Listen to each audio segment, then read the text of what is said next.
And here we are, ladies and gentlemen, back again for another wonderful Tech Talk Tuesday. Thanks for coming to hang out. We've got an interesting one today. Lots to stuff to talk about, which we are definitely going to get into.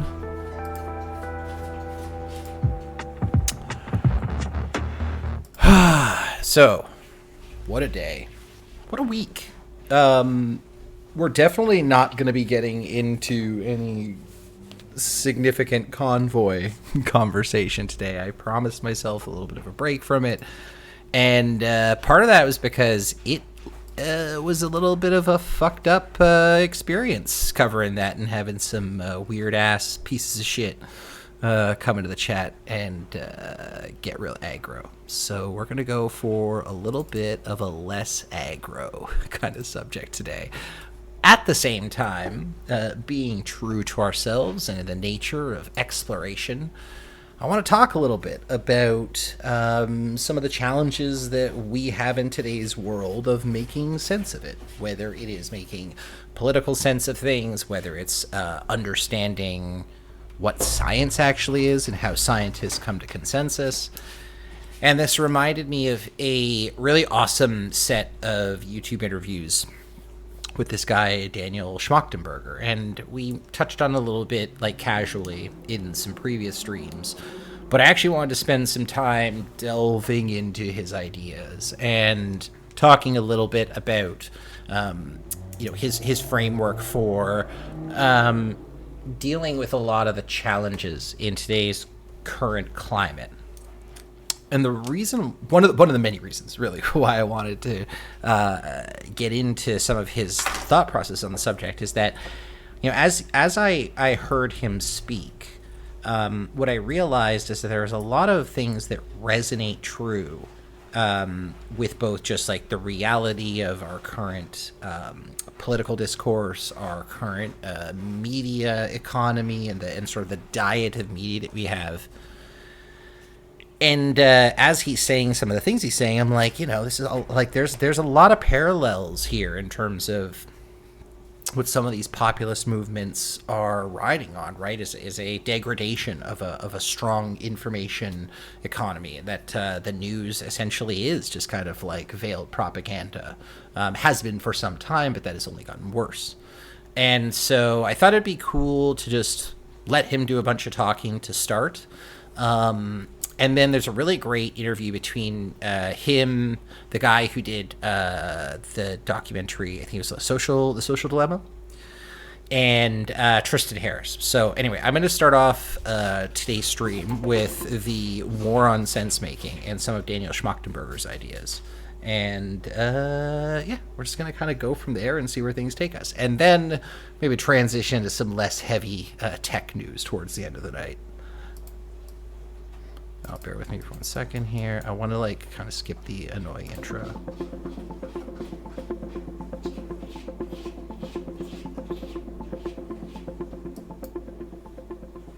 I think it's clear to probably most of your listeners that the things called news are mostly propaganda, narrative warfare for some agency, and that they aren't good sources of sense-making. We would hope, though, that there are some sources of high signal, low noise, true information, like maybe scientific journals, like academia, science itself. I hoped this a long time ago, and I had the continuous kind of disappointment. I started being like, okay, I can't trust news to be true because news is narrative warfare. I can't trust science without actually really looking at what was the methodology employed, how was it funded, what were the axioms that the team was using, what were the logical transforms. Am I seeing all of their data or the cherry-picked data? And as I started to kind of unfold to say, where are the high signal, low noise sources that I can offload some of the cognitive complexity of making sense of the world to? The answer is really sad, right? I don't know any sources that are very high signal and low noise across lots of areas. So then we start being like, well, why is that?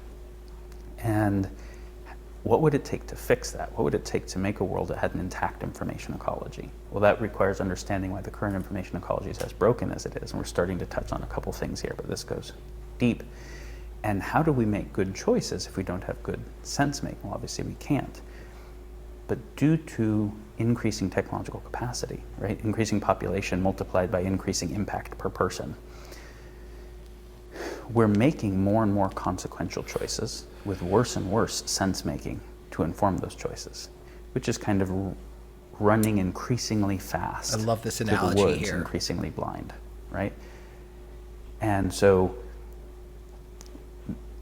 I think many of the people that you've had on Rebel Wisdom have been in a deep inquiry around how do we actually fix our own sense making, and it's some of what has brought us to have conversations with each other, because a part of how we work with our own sense making is we recognize the cognitive complexity of issues that the world faces is more than a single person can process. A single brain that can't actually hold that cognitive complexity. So it requires collective intelligence and collective sense making. But I can't just offload the cognitive complexity to some authority, because I can't trust that they're actually doing good sense making. Maybe they're doing good sense making within a very limited context, but then the application of that outside of the context is different, and maybe there's even distortions within their context. So I have to try and find other people that are also really endeavoring to sense make well, which means they have to understand what causes failures in sense making. And then we have to see, can we create relationships with each other that remove the distortion basis that is normal? So I just have to stop this right here, because one thing that becomes very clear to me as I hear him say all this is sort of in the day-to-day lives and the way that we interact with technology, this is very true. However, where you see this problem, and again, there's obviously caveats to this, but where you see this problem tend to be less of an issue is in corporate, like, business environments, right? Where what a organization is essentially to do is to hone in on a shared reality, which is our sales numbers. And how do we get those sales numbers up? How do we improve the performance or the distribution of our products, right? And so what you see, like corporations and business that are successful doing a really good job, is making sense of their product, of the world around them, and how to optimize, right, their interactions with customers. So corporations tend to do like a really good job of this. Unfortunately, like what they're geared toward is just essentially churning out products for us. Whereas these things are not necessarily pointed towards, government or social services, et cetera, et cetera. So anyway, I'm going to let him continue here, but just the thought I had. Normally there. So I think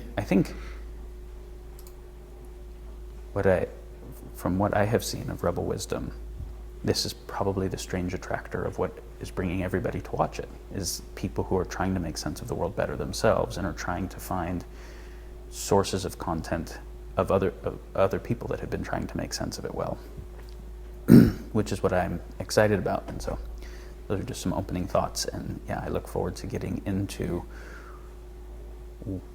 why we have as broken an information ecology as we have, and what it would take to correct that at scale, and how we can make sense of the world even in the broken information ecology now in terms of practical processes. I've never actually shared publicly these types of frameworks before, so this feels fun and exciting, and I hope that it's useful. I almost feel like I have to watch this video at like 1.25 times, because he's such a deliberate, like, slow speaker. Don't worry, we're not going to watch all 1 hour and 48 minutes of this. Just want to watch the beginning. As I've been trying to make sense of the world, making sense of why sense making is so hard is pretty central. There's a famous quote, I think attributed to Einstein: make things as simple as possible, but not simpler. As simple as possible, really the goal is as clear as possible, right? But simpler would mean it's wrong, like it's not accurate anymore. If you're gonna have to face this doing media work, there will be pressures on you to say, hey, people can't pay attention to more than sound bites. You got to make it 5-minute chunks. The word size is too big. Make it for an 8th grade level, right? Which is saying people are dumb, so spoon feed them stuff that dumb people can handle. Which, to the degree you do that and it's successful, will keep people dumb. But that's what, like, those are the pressures in anyone doing broadcast, even for a hopefully good intention, right? And if we want people to actually be able to make sense of the world well, you can't do it in very short periods of time with lots of distraction and oversimplified. Like, so just to back this up, because this actually reminds me of this great Richard Feynman video in which someone asks him about magnets, and his line of rebuttal is fairly fascinating, and I think it kind of builds on what Dan is saying here. So I'm gonna play this really quickly, and then we'll definitely get back into it. Sorry about the shitty audio quality. And you push them, you can feel this pushing between them. Turn it around the other way and they slam together. Now, what is it, the feeling between those two magnets? What do you mean, what's the feeling between the two magnets? There's something there, isn't there? I mean, the sensation is that there's something there when you push these two magnets together. Listen to my question. What is the meaning when you say that there's a feeling? Of course you feel it. Now, what do you want to know? What I want to know is what's going on. So again, this kind of goes back to sense making, right? This man is trying to make sense of how do magnets work, or why do I feel the sense of magnetic repulsion, and between these two bits of metal. Magnets repel each other. And well, then what does that mean, or why are they doing that, or how are they doing it? You're asking. I must say, I think that's a perfectly reasonable question. Of course, it's to a ask. reason. It's an excellent question. Okay. But the problem that you're asking, you see, when you ask why something happens, how does a person answer why something happens? For example, Aunt Minnie is in a hospital. Why? Because she went out and she slipped on the ice and broke her hip. That satisfies people. It satisfies, but it wouldn't satisfy someone who came from another planet, knew nothing about things. First, you should understand why, when you break your hip, do you go to the hospital? How do you get to the hospital when the hip was broken? Well, because her husband, seeing that she had the hip was broken, called the hospital up and sent somebody to get her. All that is understood by people. Now, when you explain a why, you have to be in some framework that you allow something to be true. Otherwise, you're perpetually asking why. Why did the husband call up the hospital? Because husband is interested in his wife's welfare. Not always. Some husbands aren't interested in their wife's welfare when they're drunk and they're angry. And so you begin to get a very interesting understanding of the world and all its complications. In order to if you try to follow anything up, you go deeper and deeper in various directions. For example, you could go, why did she well, the shadow makes it look like his nostrils all fucked up. It's so slip weird. on the ice? Well, ice is slippery. Everybody knows that, no problem. But you ask, why is ice slippery? That's kind of curious. Ice is extremely slippery. It's very interesting. You say, how does it work? You could either say, I'm satisfied that you've answered me, ice is slippery, that explains it. Or you could go on and say, why is ice slippery? And then you're involved with something, because there aren't many things as slippery as ice. It's very hard to get.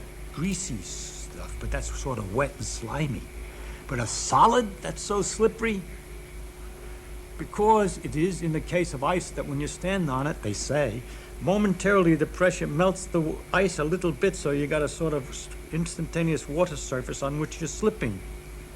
Why on ice and not on other things? Because ice expands water expands when it freezes, so the pressure tries to undo the expansion and melts it. It's capable of melting it. But other substances contract when they're freezing, and when you push them, they're just satisfied to be solid. Why does water expand when it freezes and other substances don't expand when they freeze? All right? I'm not answering your question, but I'm telling you how difficult a why question is. You have to know what it is that you're permitted to understand and allowed to be understood and known, and what it is you're not. You'll notice in this example that the more I ask why, It gets interesting after a while. That's my idea, that the deeper a thing is, the more interesting it is. And we could even go further and say, why did she fall down when she slipped? That has to do with gravity. It involves in all the planets and everything else. Never mind. It goes on and on. Now, when you ask, for example, why two magnets repel, Thank you for getting back there to are many this. different levels. It depends on whether you're a student of physics or an ordinary person who doesn't know anything or not. If you're somebody who doesn't know anything at all about it, all I can say is that there's a magnetic force that makes them repel, and that you're feeling that force. And you say, but that's very strange, because I don't feel kind of force like that in other circumstances. When you turn them the other way, they attract. There's a very analogous force, electrical force, which is the same kind of a question. And you say, that's also very weird. But you're not at all disturbed by the fact that when you put your hand on the chair, it pushes you back. But we found out by looking at it that that's the same force, as a matter of fact. The electrical force, not magnetic exactly in that case, but it's the same electrical repulsions that are involved in keeping your finger away from the chair, because everything's made out of its electrical forces in minor and microscopic details. There's other forces involved, but this is connected to electrical forces. It turns out that the magnetic and the electric force with which I wish to explain these things, this repulsion in the first place, is what ultimately is the deeper thing that we have to start, that we can start with, to explain many other things that looked like they were, everybody would just accept them. You know, you can't put your hand through the chair, that's taken for granted. But that you can't put your hand through the chair, when looked at more closely, why? That involves these same repulsive forces that appear in magnets. The situation you then have to explain is why in magnets it goes over a bigger distance than in ordinarily. And there it has to do with the fact that in iron, all the electrons are spinning in the same direction. They all get lined up, and they magnify the effect of the force until it's large enough at a distance that you can feel it. But it's a force which is present all the time and very common, and is in a basic force of almost, I mean, I can go a little further back if I were more technical, but at an early level, I just have to tell you that's going to be one of the things you'll just have to take as an element in the world, the existence of magnetic repulsion, or electrical attraction, magnetic attraction. I can't explain that attraction in terms of anything else that's familiar to you. For example, if we say the magnets attract like as if they were connected by rubber bands, I would be cheating you, because they're not connected by rubber bands. I shouldn't be in trouble. You'd soon ask me about the nature of the bands.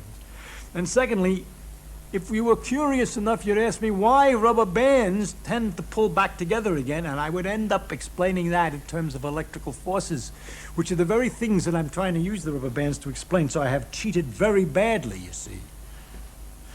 So I'm not going to be able to give you an answer to why magnets attract each other, except to tell you that they do, and to tell you that that's one of the elements in the world of the different kinds of forces. There are electrical forces, magnetic forces, gravitational forces, and others, and those are some of the parts.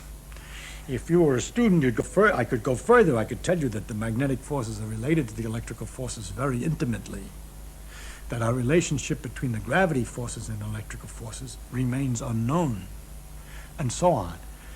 But I really can't do a good job, any job, of explaining magnetic force in terms of something else that you're more familiar with, because I don't understand it in terms of anything else that you're more familiar with.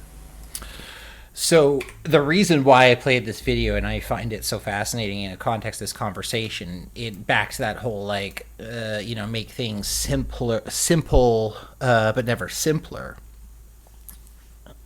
It definitely kind of points to, at some point there's a line, right, or there's a curtain that certain people just can't see past without a particular degree of training or study. Like, there's a great bunch of series on YouTube's of where someone explains a technical concept to a fifth grader, a kid in middle school, a high school student, undergrad, and then a graduate of that space. And you get to kind of see how much more complex and technical the subject gets amongst those different audiences, right? So there's so many questions in the world that are behind that curtain, or like it's not that we just have to take it for what it is or take it for granted. It's that we have to defer our collective intelligence to other people who are capable of understanding these things, but to a certain extent can kind of say, like, just take my word for it. And we do, right? If you look at anyone who actually increased the sense-making capacity of the world, you look at any scientist or philosopher, they didn't do it in tweets. And they didn't do it radically distracted. And they didn't do it in a dumbed-down process, right? Like, I have so many people who have written to me saying, like, we want to create a new kind of education. Young people, we want to create a new kind of education that makes everybody like Bucky Fuller's or Leonardo's, that conditions polymaths. And they say this because I've written some stuff on that topic. And that they have some sense that they could lead that. And I'm like, have you read Bucky's books? Like, well, no, we mostly don't read books. And have you read the references in Bucky's books? Just see the amount of shit that he read and referenced to make sense of things well. And so there's a decoupling of the sense of the agency possible with what it takes to do it. It's, you know, like, there's a saying everywhere in almost all domains to this effect of, like, everybody wants to be buff, but nobody wants to lift heavy ass weights, or everybody wants to win, nobody wants to work harder. There's something like that happens here, is if I want to be able to make sense of the world well, I have to work at that. Especially at like a particular technical level, right? If you want to be able, so a lot of us who have gone to school, who, you know, were in science class and had sort of rudimentary introductions to chemistry, where you would, like, you know, take some chemicals to mix them together and get some interesting reactions, and you'd learn a little bit about the periodic table and valences and all that fun stuff, right? If you're willing to go further down that rabbit hole and learn more about things like organic chemistry, deeper levels of understanding of just like physics and molecules and atoms, etc., there are subjects that all of a sudden become accessible to you. There's all this knowledge in the world that you have the capacity to understand. Like, oh yeah, I totally get why those chemicals do that, because if you know how there are atoms, blah blah blah, right? So there is this opening up in the world as you enter these sort of different levels of technical or the ability to make sense. So whether it's just, you know, your eyes and your ears and what's around you, or your ability to size up a particular situation, your particular skill in whatever your trade is, right? These are things that as you get better and better and better in your respective space, you're able to make even more sense of what's going on around you, right? And if I want to be able to make sense of the world better than I currently do, like, attention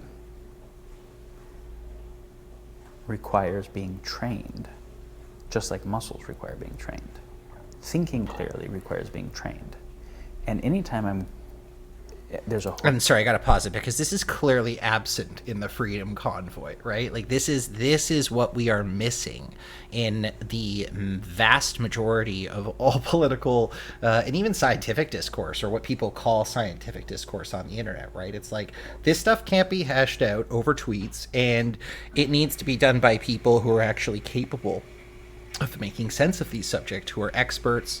And typically that's where they're like, oh, well, we don't want to defer to the elitist doctors and the blah, blah. It's like, sorry, then you go to school for 10 years, dude. Hormetic process. You know, hormesis is the principle by which you stress an adaptive system to increase its adaptive capacity. I love he always introduced me to fun new concepts and big words. It's great. Get the muscle to grow. If I'm lifting an amount of weight that's super easy, Hormesis. there's no input that says the muscle needs to be bigger, and there's a cost to getting bigger, right? So it's only going to go through that cost if it's being stressed. And the same is true, like, if I expose myself to more heat and more cold than is comfortable, I actually gain greater metabolic flexibility to deal with. This is evident with Wim Hof, right? If like, this is a man who has been able to, with a certain degree of amazement, demonstrate a true mind over matter kind of deal. Like, that guy is like, oh, do you want me to cool down my core body temperature, or do you want me to like rack up the heat? Yeah, just let me breathe funny and think about it for a while. With heat and cold, which means that if I stay in an environment where I always have heating and air conditioning, I'll actually lose metabolic flexibility. You have to stress the system to be able to grow the system in a particular kind of way. Not all stressors are going to grow the system. But this is definitely true cognitively, which means if I keep paying attention to hypernormal stimuli that are moving quickly, so I get the stimuli of lots of novelty, I'm going to be decreasing my attention. But if I want to have any kind of nuanced view, I have to be able to hold multiple partial views in working memory. It's not that some people have good memory or good attention and other people don't intrinsically, any more than some people are buff and some aren't intrinsically. It's developable, but it has to actually be developed. So, and to be fair, some people have to work a little bit harder. Like, there are people who have to work twice as hard at like working out because of their body's just inherent metabolism. So, I mean, it kind of makes sense to imagine that that would be similar in like cognitive capacities as well, right? So the impulse to say, hey, make it really simple so everybody can get it, and the impulse to say, help people actually make sense of the world well are different things. Now, some people will make stuff technical seeming intentionally to obscure it as a power game. Like the Right? entire to encourage like the entire financial sector, and also cryptocurrency, and also NFTs. others to defer their sense making to them. I understand this complex shit, you're not going to be able to understand this, so defer authority to me. We want to do something, if we actually want to empower people, I don't want them to defer their sense making to me.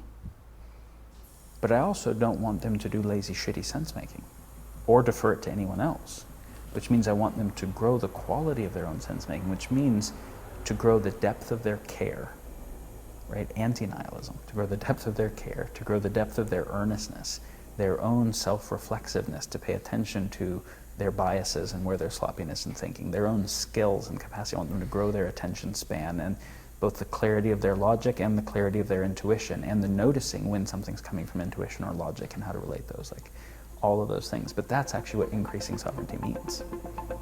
So this is again like a really good point that I mentioned in a previous stream, where it is like people who are considered to be like highly successful, highly intelligent, are constantly reevaluating, right? Like where they're at, what their position is, how they come to that conclusion, are the information sources that led them to that conclusion still viable or true or whatever, right? There is a there's a constant reassessment and repositioning of themselves on, you know, whatever the landscape that they're visualizing.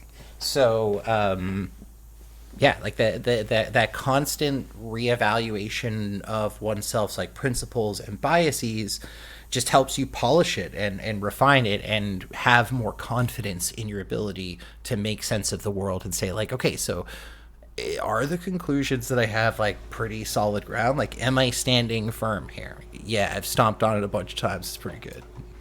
Whoops, sorry, I did not mean to mute him. Information coming in from government sources, from campaigning, from just what our neighbors tell us and our friends tell us from social media. So actually, before we go into this, I want to really quickly dive into the conversation between him, Tristan Harris, and Frank Luntz, who again I guess is like the who the fuck is Frank Luntz? I have no idea who this guy is. Oh, please tell me he's not from. Is he from like Fox or some shit, or maybe he's just some journalist? Is this guy an asshole? I hope if this guy turns out to be a huge asshole, I would be so. It's American political pollster and pundit for Republican causes. Ew. I don't know how I feel about that. I will say that these two dudes are the shit, and the conversation they have is really important. So let's just back up very quickly to what Tristan Harris answers. Check out the Facebook files because technology. So video addiction. If it was Daniel, in a moment, I think will help elevate a certain Friend of mine who said I must sit down with you, and I admit that was going to not show up. I was going to cancel the meeting, and probably in the year 7 days, the Wall Street Journal has been. last 7 days, last 5 days, I think the Wall Street Journal has released a new series called the Facebook Files. This looks like it's the largest event. I would say they call this the largest event since Cambridge Analytica in terms of revealing research that the company has been aware of harms across the balance sheets of teenage mental health, increases in teen suicide, body image issues for teenagers, the radicalization of political parties. There's evidence of the way that Facebook changed its ranking systems that then caused political parties to actually tell Facebook, we know that you changed your algorithm and we switched it to, we know because we have to publish now 80% negative content about our opponents to even get any attention the way that we. So just as like a tiny like personal experience with algorithm recently is Instagram has started changing something, which is Facebook, in their algorithm, because I used to get a very sort of consistent, viewership on stories or content that I would produce, and now it's just like all over the fucking place. Like some things are just like a crazy hit where I get views from people I don't even know, and then other things like only 10 people in my feed see it because, the algorithm has deemed it repetitive to a certain extent. So we used to. We know that publishers had to learn to publish more negative content to get any attention. I just really recommend that people check out the Facebook Files because it's really the first time that there's evidence of so many of the things, Frank, that you and I, because we've done one or two of these before, have been saying for a long time. And that what we said in the Social Dilemma, for those who don't know, the Social Dilemma just also won a couple Emmy Awards. It came out a year ago. We're coming up on the 1 year. We just passed the 1 year anniversary. And really what the Social Dilemma is about, to answer your question, Frank, is it's not about technology. It's about these a certain kind of incentive systems that are built into technology. So if you take a look at Facebook, TikTok, Snapchat, YouTube, what do they have in common? They seem like they're different products. Like one is a video broadcasting site, that's YouTube. The other is a social networking tweet site, Twitter. So they seem like different categories, but their business models are all optimizing for the same thing, which is whatever gets people's attention. And so I think that is the generator function of all the harms, because in the same way that a values blind economy that's counting GDP, well, war is good for GDP, prostitution and drugs are good for GDP, human trafficking is good for GDP. In the same way, things that are good for attention that are not things that we want, well, body image issues that have kids basically, infinite looking at anorexia videos, that's really good for keeping time spent up. Addiction is really good for keeping time spent up. Negativity and outrage and things that go viral that are, as we said in the Social Dilemma, fake news spreads 6 times faster than true news, because the speaker who can say anything that they want to, unconstrained, meaning they can lie, is going to do better than a person who has to wait and say, well, what's actually true? That the unconstrained actor is going to win. So per your slides, Frank, the thing here is not that it's about technology being good or bad. It's about the kind of technology and incentives that we bind to the technology. And the business model of maximizing engagement, what we found out in the Wall Street Journal articles, and I could run through some of the the things that we found, but basically Facebook knew, for example, that that they were increasing some of the negativity in society. And they had research showing that they knew that. But Zuckerberg didn't want to change the ranking algorithms of Facebook if it was going to hurt engagement. And now you could say he's just greedy, or he just wants the profits, or he just needs to keep his share price up. He also is bound because he set up a set of incentives. All of his employees, all those people at Facebook, most of them are incentivized by how much they can get engagement up.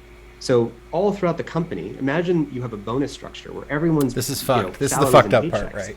Come in through maximizing engagement. But then you find out that, let's say 50% of that engagement is causing genocides in Ethiopia, is causing body image issues in kids. You can't say we need to half our engagement because now all your employees are going to leave because they won't be able to get their benefits. You've actually gone against your own incentive structure for your own employees. So what is it? So I want to know what it is causing. And now I'm going to add a little bit of pressure on you. which is that we have two members of the Judiciary Committee. By the way, I'm in Belfast. I'm actually here in conflict capital of the globe. This guy is a douchebag, And by the way. that's This why guy's a I'm total so happy, douchebag. Daniel, that you're involved. But Tristan, I got one more for you. You've got two members of the Judiciary Committee. Say that fast 5 times. They have to deal with this. What should they know? If I gave you 30 seconds, what should they know that you know about what's happening? Well, I love Dan. Just like put me in, coach. Like throw me fucking in there. I'm ready for Daniel, this. in a moment, I think will help elevate the conversation to what kind of change is needed. It's a good Because way of saying it. unfortunately, while I For wish sure. there was, a couple of laws or bills that we could pass to get to some better state, the challenge is that this is now baked into the infrastructure that we use. It's now the fabric of our democracy. And virality, the thing that is causing some of this, I think of this, everyone's now familiar with the idea of a lab leak in Wuhan, the Wuhan Institute of Virology that was doing potentially gain of function research on what viruses can go viral. Well, people now know what R naught is, the idea of something that can go viral and how many people does it infect. The purpose of Facebook is to be the Gang, gang. Zuckerberg Institute of Virology.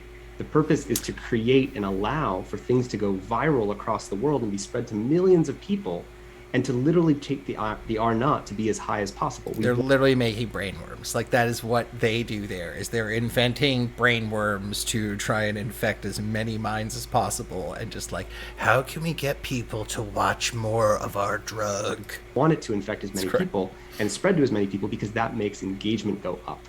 And that's the core thing. So you say, what's the law that we can pass? What's the issue that we can change? It's not going to be as simple as that. I think you have to de-incentivize engagement, essentially, is you would have to, and I think, I can't remember, anyway, change the nature. I think they get into it at a certain point. I kind of like have to rewatch this. It has to turn into something safer. So I will warn you that there is a Facebook executive that's on this conversation, so don't be surprised if I challenge you. Harry Clark, who is one of the douchebag. This guy's such a douchebag. Best minds in communication, public relations. He's asking as part of the Q&A, one more, and this will go to both of you. Why not just boycott Facebook? Why is that a strategy you're considering? And I don't want to sandbag you. Someone from Facebook is going to hear this. Why not boycott Facebook? He wants to know. Well, I mean, if people could boycott Facebook and there was meaningful alternatives that were not the same problem, I mean, TikTok has the same problem. YouTube has many of the same problems. Snapchat has different, but some of the same problems. So boycotting and then going, there's nowhere safe to go. For example, let's say you have a group of friends that all love talking to each other all the time. A lot of chat, a lot of chit-chatty.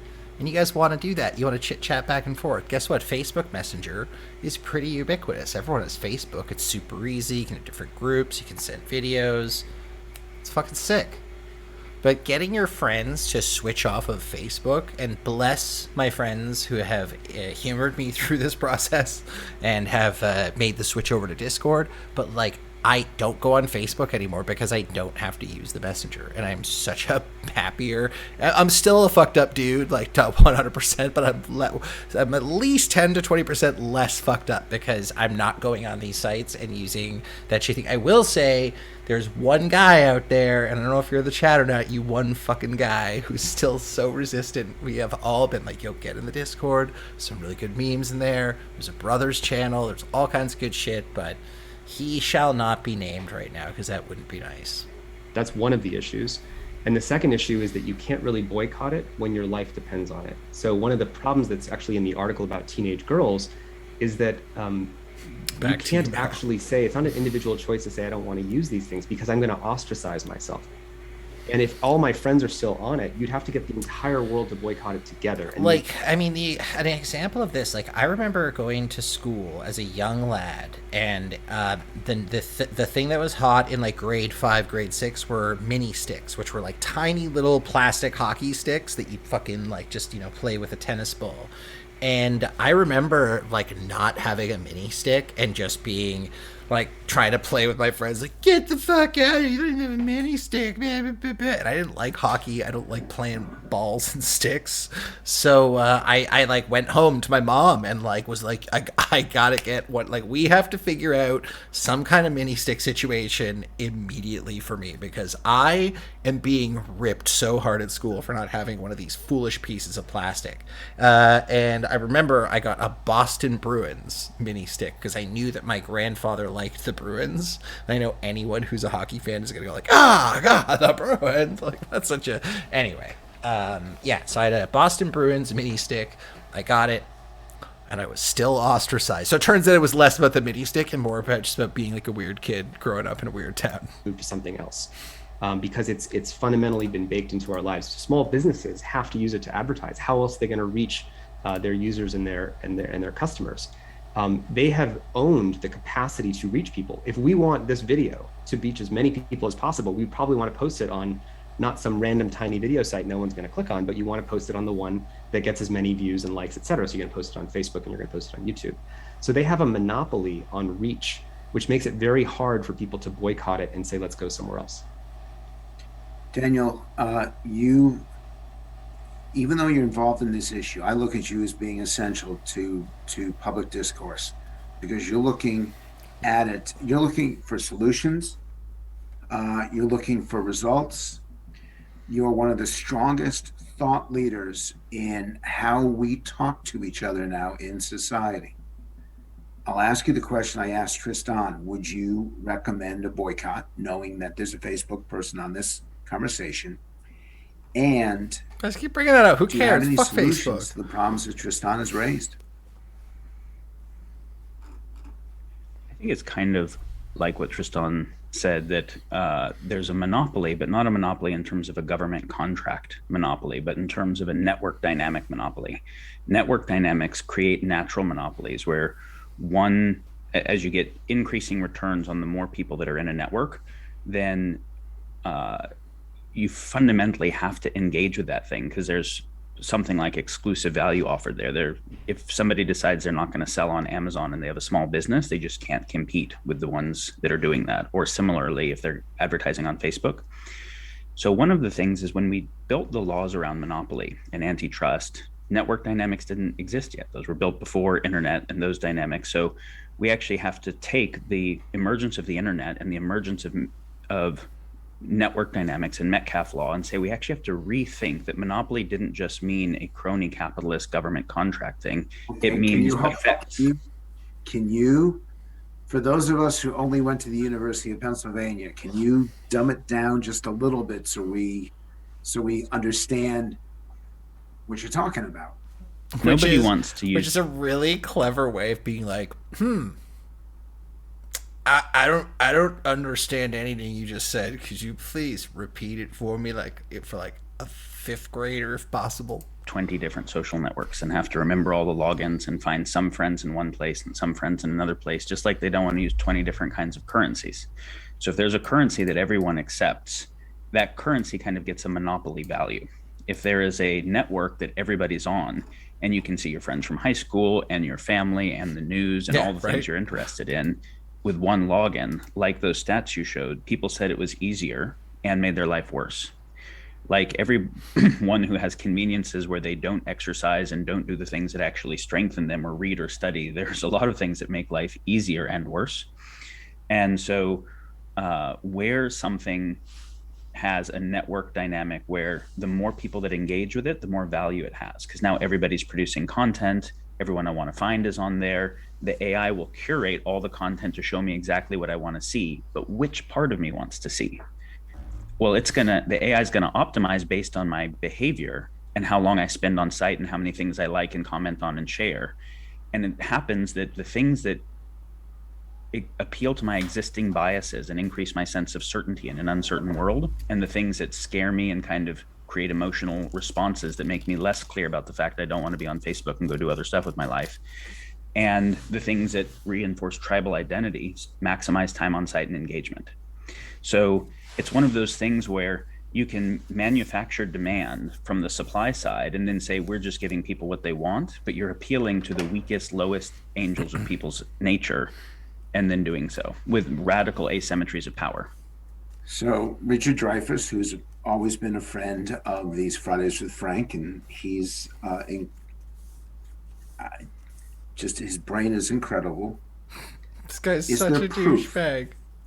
that social media is leading to incivility, leading to anger? Look at his face. think Hold it. on. Sorry. Dan? Sorry. I need to see Dan's face again here because I feel like he was just. I don't know if he was just trying to be expressive there, or if he was just like, I can't believe that's even a question you'd ask. Like, that's obvious at this point. Social media is leading to incivility, leading to anger. We may think it. Yes. Daniel, is there proof of this? Well, this is what you were talking to Tristan about regarding what the Wall Street Journal has been showing this week. And there are obviously previous cases, and it's this week and what will be continuing as more information comes out is stuff that Tristan and Jaron Lanier have been saying would happen for 9 years because the business model guarantees it. Now there is increasing proof in the form of hard internal documents and disclosure. But for anyone who's been kind of paying attention, the business model of maximizing people's time on site and maximizing engagement combined with the technology of behavioral modification AIs was bound to be antithetical to democracy and antithetical to health. So Tristan can give the proof, but for the people who've been paying attention, it's kind of like saying, is there proof that deforestation is happening? And as soon as you're looking at the financial incentive to cut down the trees in an area where the trees alive are worth less than the trees dead, you're kind of like, it's going to happen.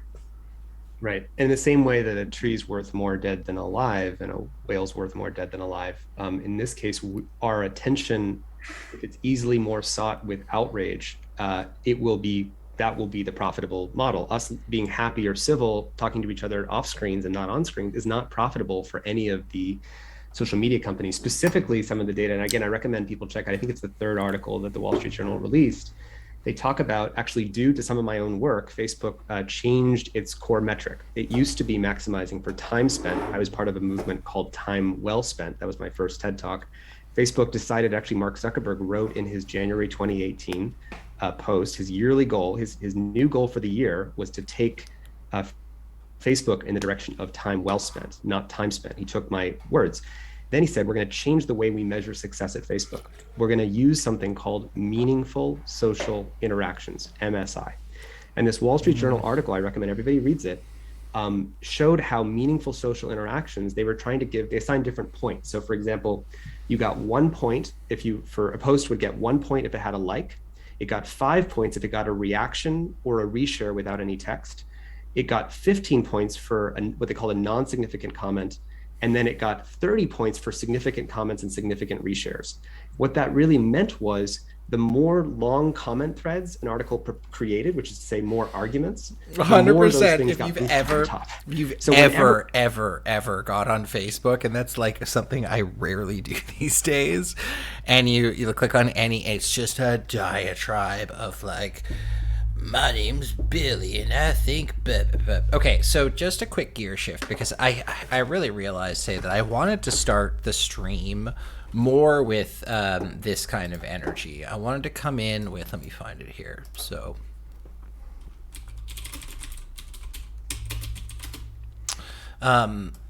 speaking of just making sense of the world and people's opinions of how they think. Well, now the planet operates. We're gonna just watch a quickie from my boy Doug Stanhope here. Have your say section in which you don't have your say. Instead, embittered comic Doug Stanhope does.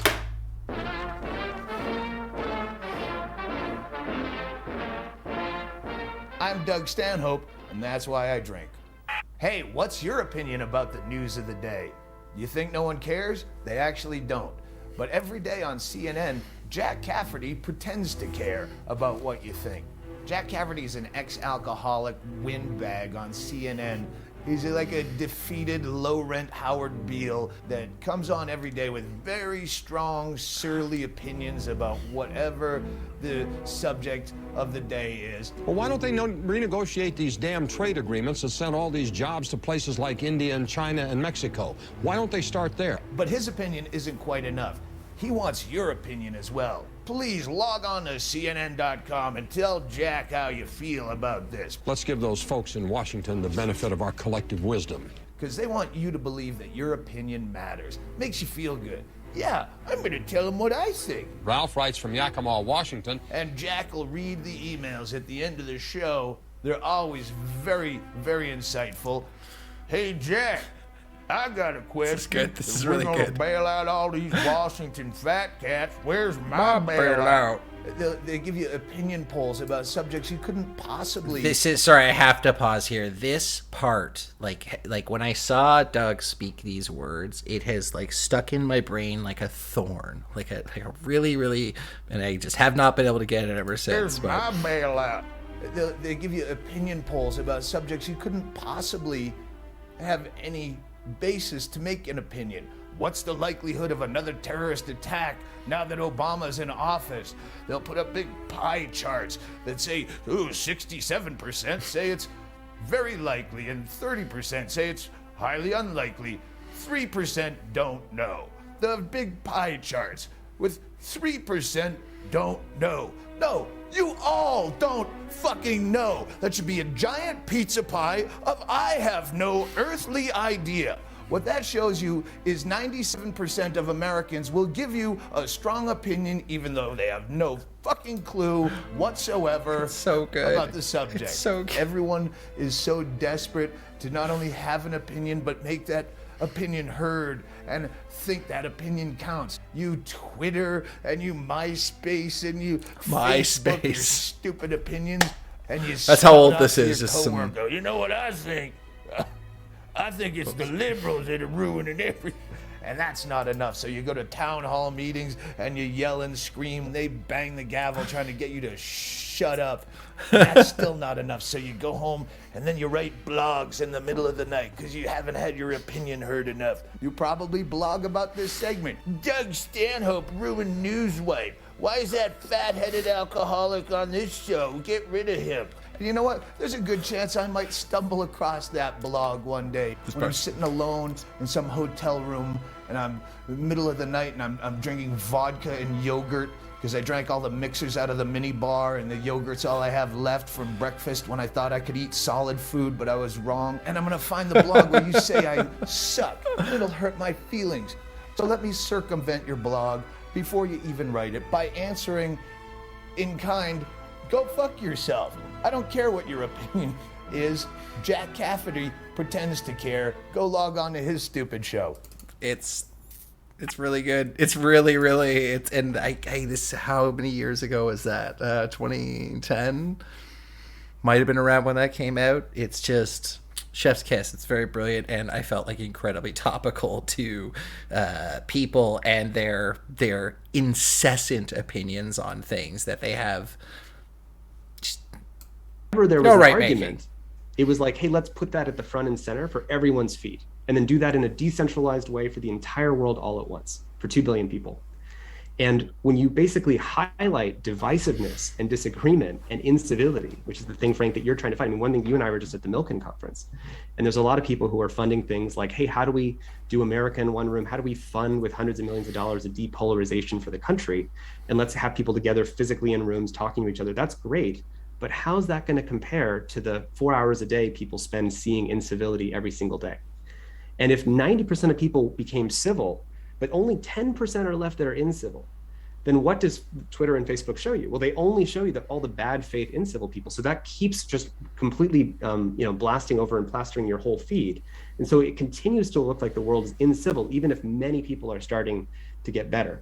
We cannot have that system with democracy, period. Open societies cannot allow this situation to be. And Daniel, I'd love for you to speak about that, because I think the reason why I wanted to have Daniel here, Frank, is I think this isn't just about less toxic social media. How do we just rein in, let's take the reins, and if we just move it 5 degrees this way, we would suddenly have a better democracy plus, Facebook.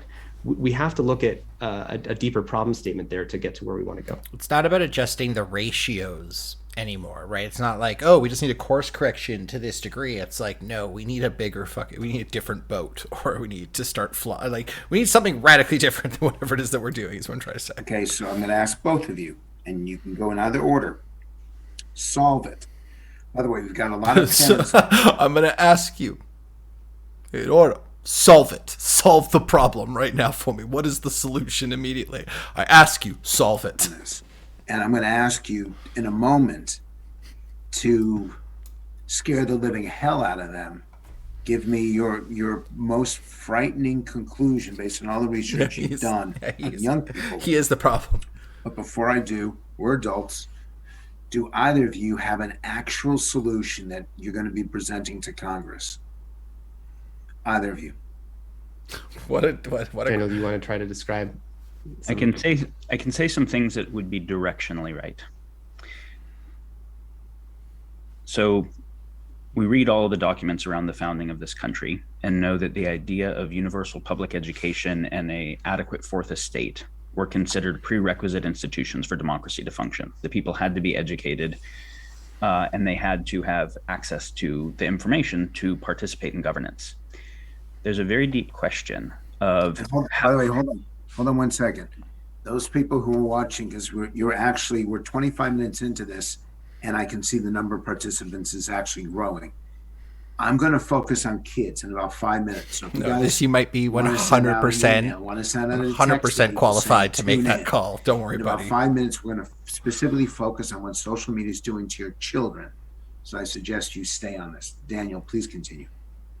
So you can actually see how the critical role of the fourth estate following the printing press, and it's been well analyzed, the role that the printing press had in the formation of democracy. We don't need a small educated nobility who rules everybody, because everyone can have access to textbooks and newspaper. They can be educated and we can come to a town hall and participate in our own governance.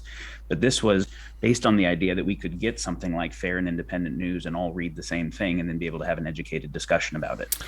Because there was a technical limitation to printing more books. Like, it was very difficult to have to go out and replace the pages in every single person's book, as opposed to just on the server go click and then it's done. Whoops.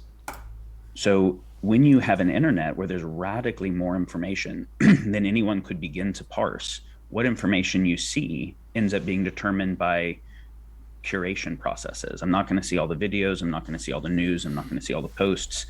And so it's not like we respond as rational actors to the best information. We respond to whatever YouTube's algorithms and Facebook's algorithms put in front of me. And so just quickly to make this point, this is very true in a lot of ways. Like, I recently signed up for a new YouTube account and logged into it for the first time.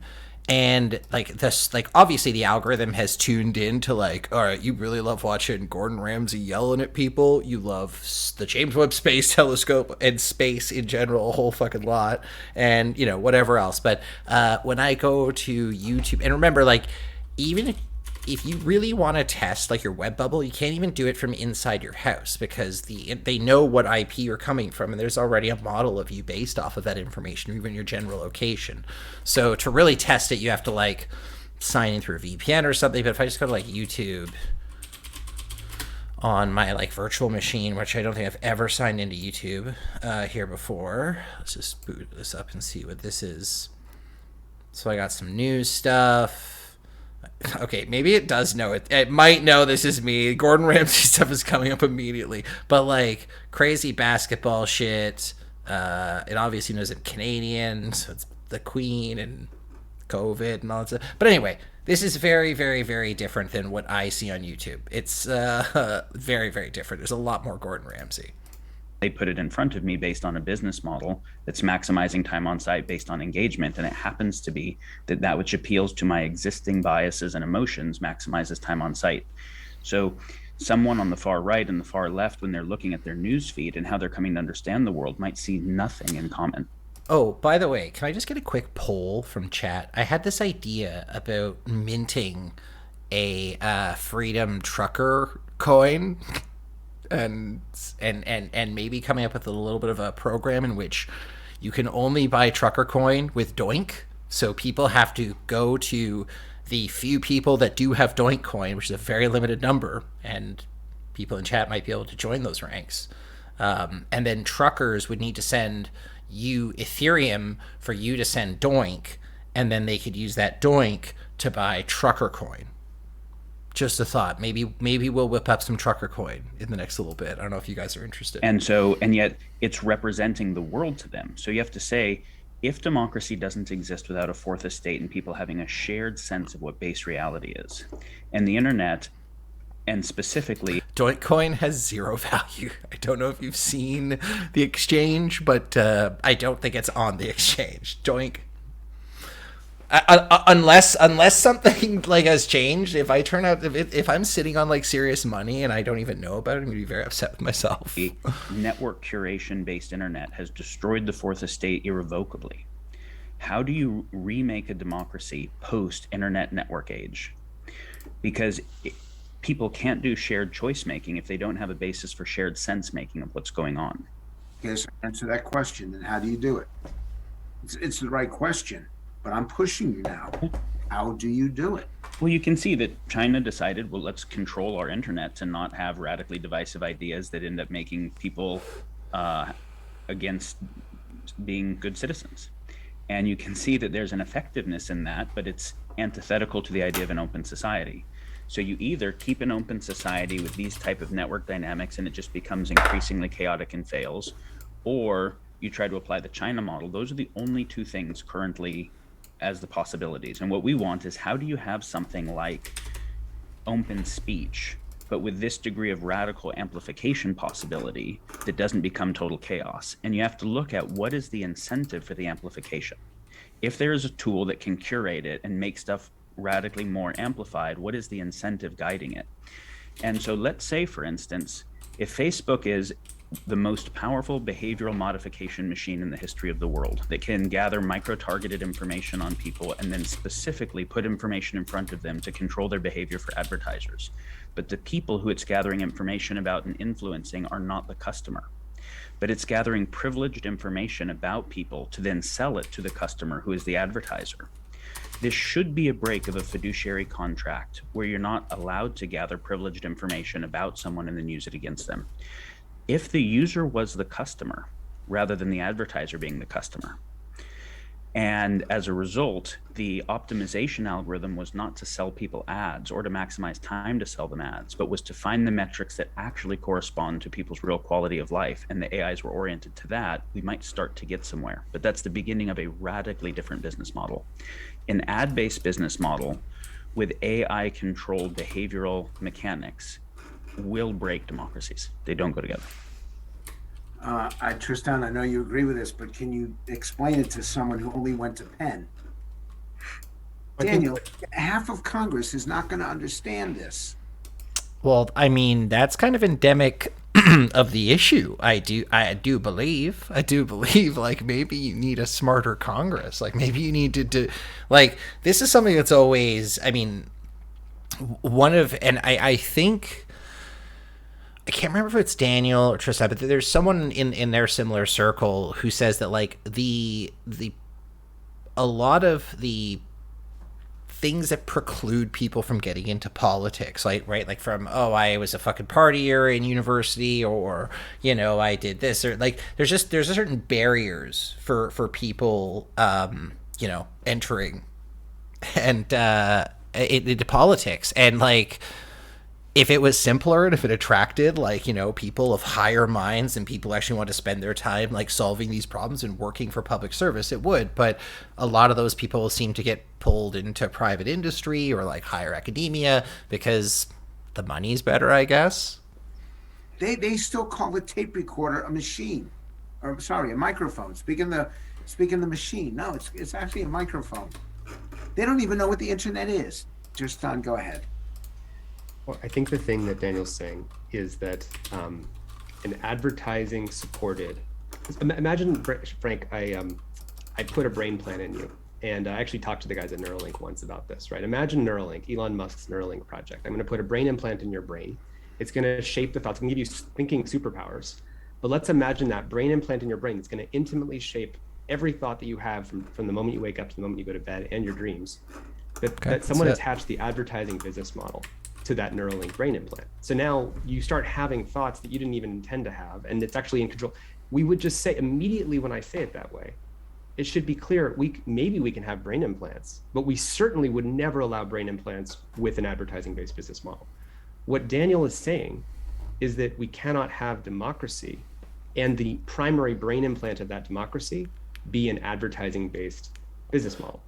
But when Daniel says fiduciary, what he's referring to is a brain implant that would have your best interests at heart, just like a doctor theoretically is supposed to have your best interests at heart. And a psychotherapist, you're going to tell the psychotherapist all this privileged, deep information that's deep in your psyche. They have to have your best interests at heart.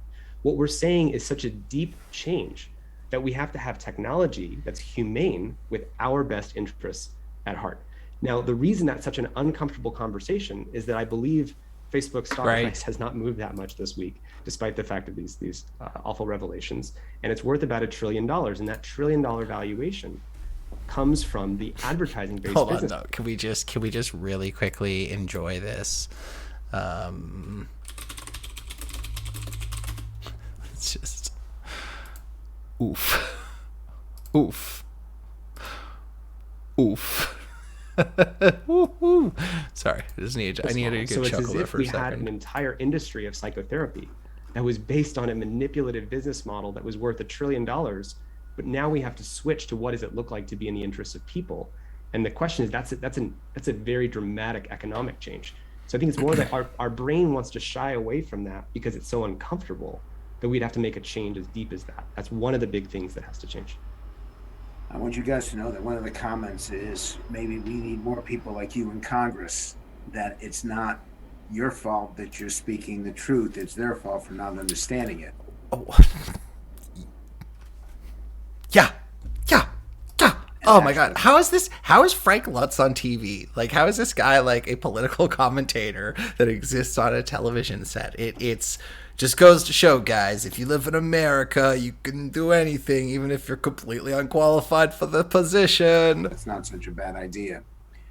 Let me ask you this. I wanted to speak to what you said earlier about what people in Congress would understand.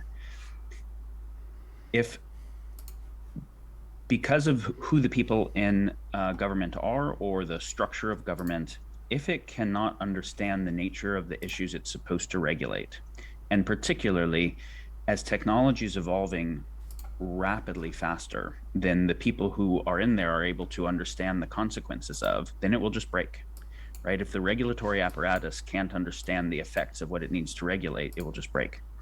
And this is the key thing that we're talking about. Is we're right now talking about the case of social media tech following a business model, but we could also be talking about CRISPR and tabletop. By the way, our I don't know if it's your shit internet, but my ban evader is back. This Where's Atticus guy. I love that Twitch tells you. It's like, hey, we think someone who's been banning is back and try to fuck with you. So makes it really easy to get rid of them, which I love. CRISPR emerging, where we're getting very, very close to cheap ability Oh to my make God. bioweapons for everybody. And with regard to AI and generative text AI, we're getting very, very close to the ability to make content in your voice, saying anything that anyone can do, and flood the internet with more information that passes the Turing test. And so Elon said this. He said, if we wait to regulate AI and the other technologies that operate this quickly, AI specifically, he was talking about, till after the effects have been seen for as long as we did with cigarettes or DDT, it's way too late. The effects will have been irreversible. So when we say exponential tech, what we mean is exponentially faster to scale, exponentially larger effects that can happen from exponentially smaller groups of people. It doesn't take state actors like it did to make nukes, to make AI weapons, bioweapons, CRISPR weapons. And so the big question becomes, in the presence of the speed and scale of emerging technologies, our processes of governance are just inadequate. They're too slow. They are too divided. And this is why China has done a good job of saying, no, we actually have to control these technologies, otherwise they'll break the country. How do we do it? But it's in a particular direction. If we want something like an open society in the presence of exponential tech, how do we make a regulatory apparatus capable of regulating what it needs to in time and ahead of time that is aligned with the civil values of an open society? That's the central question of our time, I believe. I want a simple number, a number. Daniel, what percent of Congress, the House and the Senate, is really intellectually not ready to tackle this issue? What percent? I don't know. I don't know them enough. What would you guess? I would trust your guess over mine on this. Okay, Tristan, you've been testifying, so I'm not letting you out of this. What percent don't? I need a soundbite. I need someone to answer this question, so I'm not going to let it go. Give me an answer, because I'm an idiot. That they do not know. I think it's very understandable why people are skeptical of Congress to regulate this effectively when they hear senators ask Mark Zuckerberg questions like, how do you make money? And he responds famously, Senator, we sell ads. If I was... Yo, by the way, chat, if this douchebag comes back, I'm going to point him out to you. I'm going to need you guys to just do me a little favor and help me rip him up if you don't mind, okay? Zuckerberg, I would have paid for that moment to happen, and maybe I did, because it generates the impression forever in people's minds. It sticks, Frank, in your language, into the minds of the public that government cannot regulate this, right? So I've created the outcome that I want. And someone I noticed in the chat was talking about, do social media companies own the members of Congress? Well, let's say that this narrative gets really strong. Well, it's $1 trillion market cap corporation. It's not very hard to start buying off any of the members of Congress that get critical. And a couple will make some public statements. But what we're trying to do here, and what Daniel's really saying, is that this is existential for our society continuing to work. This will break our society. We've been saying that for 8 years. The Social Dilemma says that. It's clearer than ever. January 6th, I had text messages from people, Joe Rogan, saying, oh my God, I thought the Social Dilemma, it's so eerie, all this stuff is coming true. When I remember in the film, people may remember, the guy who invented Facebook's business model, Tim Kendall, he was asked on camera, what are you worried about is the consequence of this? And I think he was recorded saying this in 2019 or 2018, and he said civil war. And I remember that I think Netflix wanted that to not be in the film because it sounded like it was too aggressive a statement to make. It sounded like that wasn't where we were. That was before the pandemic. And when people saw January 6th and they see the results, and people should read this Wall Street Journal article about the outrage economy and how it drove up basically more insanity. Okay. It makes perfect sense. And the point so Frank, before Frank dumbs up the conversation, because he is quite the idiot, I do want to switch back just a little bit more of Daniel's thoughts on this. And then depending on how this goes, we're going to shift gears in a little bit and have some more fun talking about science and tech news, because I got some interesting articles that I want to read with you guys. And we use information to make sense of the world, to make choices that are aligned with whatever our goals are and our values and what's meaningful to us. And what we hope is that the information around us is mostly true and representative of reality so that we can use that to make choices that will be effective. When I say broken information ecology, it means that we can't trust that most of the information coming in is true and representative of reality and will inform good choice making. And so then this is where we have to get into, okay, so where does information come from, right? Signals are being shared by people and by groups of people that have shared agency, like corporations and governments and political parties and religions and whatever, right? And so we want to start getting into why do people share information other than just sharing what is true and representative of reality. This is actually a really key thing to start to understand. So maybe I'll actually define something that I was just referencing, which is the difference between true and truthful. This is a first important distinction. When we say someone's being truthful, what we mean is that if you're being truthful with me, it means that what you are sharing maps to what you believe, right? That there's a correspondence between the signal that you're communicating to me and what you believe is true. And this is something that I wanted to touch on about the and again, I was going to try and keep this relatively non-convoy related, but it's kind of impossible not to map this out. When you are in some of those chat conversations, you're actually hearing these people, and you're hearing these people shouting, "Oh, they the stuff that the crazy in their head, they vehemently believe this. They vehemently believe in what they're saying as a truth. So when you accuse them of communicating falsehoods or lies, it's no wonder it just causes further opposition and polarization, because they are so committed. It's like kind of like arguing with like a person who's like super religious and is very deeply steeped in their particular faith, right? You're gonna have a really, really hard time arguing them out of that. So we can look at breakdowns of truthfulness, which is where people are distorting information with some intentionality. And that can either be through overt lying or through lying through omission or lying through emphasis bias, right? Those kinds of things. So that's truthful. And when we say something is true, what we typically mean, and this gets very nuanced, and we end up having to get into like fundamental epistemology, ontology, concepts of what does it mean for something to be true? What are our fundamental axioms about the nature of reality? I'll put that on hold for now and just say, in general, if we say that someone's saying something that's true, we don't just mean that there's a correspondence between what they're saying and what they think, but there's a correspondence between what they're saying and some independently verifiable reality.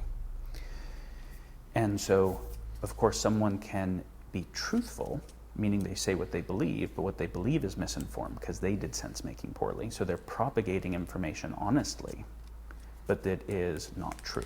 This kind of ties back to the Zuckerberg Institute of Virology, right? If people have been maximized to key in and essentially viralize, radical ways of thinking and division, that's what's going to propagate very quickly through the system, right? And so we need to look at distortions in both of these. There's a third thing, which is representative, which is it's possible for someone to be truthful, share exactly what they think is going on, and that what they're sharing is actually true. They've actually done good epistemology and empirically validated that what they're saying maps to reality in some clear way. And yet, the interpretation I get from that will still actually mislead me, because it's not, the true information is not representative of the entire context well. Articles published in famous journals, peer-reviewed scientific journals like Journal of American Medical Association, 5 years later we'll see that a major percentage of them, something like 50%, are found to be mostly inaccurate. 50% is a coin toss, right? Or we see the replication crisis, or we see that the things that get studied, even if it's true information, it can be misleading, because for the most part, where does the money to fund the research come from? It's going to come within capitalism mostly, where there's some ROI on the research, and so some areas have more ROI than others. So even a bunch of true information, but that is weighted towards certain parts of the information ecology over others, create misrepresentation through preponderance of information, right? So even a bunch of true information can create distortion. So then you start to say, oh, okay, so the essence of science within the philosophy of science, the essence of it is earnestness of inquiry, right? It's empiricism, but then earnestness of inquiry. Eddington defined science as the earnest endeavor to put into order the facts of experience. And the essence of capitalism is, so you can say the essence of science is no bias, right? At least the idea, the spirit of it. We can get into where even the philosophy of science has built in axiomatic bias later. But then in capitalism, it is about optimizing for bias, right? Like I actually have an agency that I'm trying to get ahead. I have intention to increase my balance sheet. And so if there is capital funding of science, it's going to fund the things that create ROI on that research so we can keep doing more research. That creates both a reason to distort the info and a reason to withhold information that is a source of competitive advantage, a reason to create disinfo to other competitors, and to at least wait, of course, in biotech, if I can get a patent on a synthetic molecule and I can't get a patent on a natural molecule, a lot more money is going to go into synthetic molecules and natural. And then we look at it and say, well, there's not that many phase 3 clinical trials on herbs and there are on pharma meds, so the pharma meds must be more accurate. No, this is a even true information. Follow the money, right? See where the money goes. Is going to create problems, right? And that's actually just true information that is being shared truthfully that would still be misrepresentative of reality. So this is where I have to say, do I have some sense of what the actual territory is? And do I have a sense that the map that's being created actually maps onto the territory reasonably well? Because sense making means map generation, right? To be able to make choices of how we navigate, how we do choice making in relationships with some actual territory. So that's true, truthful, and then representative, and we can look at distortions in all three of those. So yeah, speaking and talking a little bit about the distortions, particularly even in like pharmaceutical companies, right, is originally when selective serotonin reuptake inhibitors, SSRIs, were introduced, there was a lot of clinical data and clinical trials that were sort of provided to support the effectiveness, right? To say that, hey, if, we put someone on X dose of medication and they had when they actually went back through a lot of that data, it was either brutally cherry picked. They're just like, this is so obviously like, yeah, you picked the best results, and there's other data that basically says that it's not even saying that it's wrong, but just saying it's like, it's inconclusive. Like, this actually isn't as strong of a study as we thought it was. Or when people go back to replicate studies, that's what we used to talk about, the replication crisis, when one of the axioms of science and academia is that you basically put a study together, you publish it, and then theoretically someone out there will go back and replicate it and says, hey, I want to make sure that this guy's study is actually on point, so I'm going to use his methodology, their methodology to apply it to the particular experiment. And if they're like, wow, okay, I got the same results, then the study is even more sound than it was before. Versus if the results diverge, then you start to ask yourself questions. Okay, well, like, why did I didn't get a different result? Okay, let's run it again. And then you diverges again. And you're like, okay, maybe something's not right here. Like, maybe this study can't be replicated and could be wrong, right? So these are mechanisms that are supposed to exist to underpin the sort of the health of the scientific journal in our scientific and academic knowledge.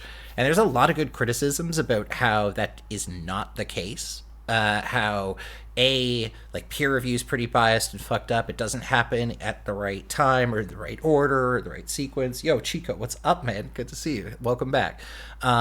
So there are numerous problems with like journals and academia and ensuring that it meets the high standard that I think everyone just kind of assumes exists. So I don't think that it's out of like it's that these institutions are corrupt or incapable of producing good science. It's kind of what Dan is saying. It's like we're literally incentivizing a capitalistic bias on what type of science we engage in, what type of results that we want to see. And where that happens, similar to like a pharmaceutical or medical space, we see the exact same thing happening in the social media information space. So when we look at why does an individual distort information? Here we go. This is cool. The most fundamental way of thinking about it is there's this idea in terms of signaling. Like if I'm just in nature watching and I'm watching what is happening. Not a ton. I mean, I guess we've been going for like a little while. We've been watching a lot of this Daniel Schmachtenberger guy, and he's really smart. I think he says a lot of things that particularly now we kind of all need to hear. He gives a really great framework for sense making, so I'll just let him keep talking, and don't worry, I don't think he missed that much. Rabbits and trees and birds. I'm getting information about them that they aren't even intending to transmit. And so the information is just reflective, right? Light's actually reflecting off of them, of the nature of reality.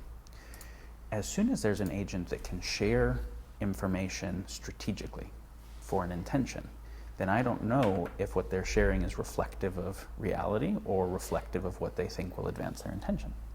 And that's kind of the key distinction, is that the moment we get abstract signaling, which language allows us, and the ability to kind of forecast and our ability to model each other, and your well-being and the basis of your agency doesn't seem coupled with my well-being and the basis of my agency perfectly. In the case of the partner wanting to cheat and get away with it, right, there's a decoupling of well-being and agency. In the case of, if I'm a marketer of a product and I want you to purchase it, whether my product is actually the best product or not, whether a competitor's product is better, whether you need the product or not, I want you to think that you need it and to think that mine is the best, right? So there's a breakdown between what seems to be in my well-being and what seems to be in your well-being.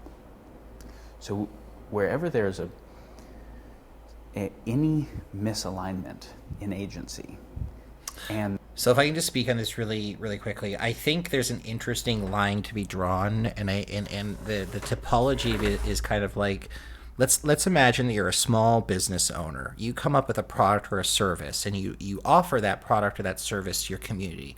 Let's say, for the sake of this example, you open a small bicycle shop, and you sell a couple of bikes here and there. Then more people in your community come, and then you end up becoming like a staple in that community. And then cycling the next town over needs another cycle shop. You open a second cycle shop. You open a third cycle shop. At a certain point, when you become a franchise owner of a large corporation that does bicycle repair, right, the interests, like your individual interest as maybe the person who invented that service or invented that product, really starts to get steered by the fiduciary responsibilities to your shareholders to maximize profit. And maximizing profit in almost every single corporate organization means doing things that don't necessarily result in the best customer experience, the most high quality product. It's like, we want a product that will pass as high quality, so it either is a decent quality or we make it seem like it's really good quality when it's not. And we want to have like a good relationship with our customer, essentially.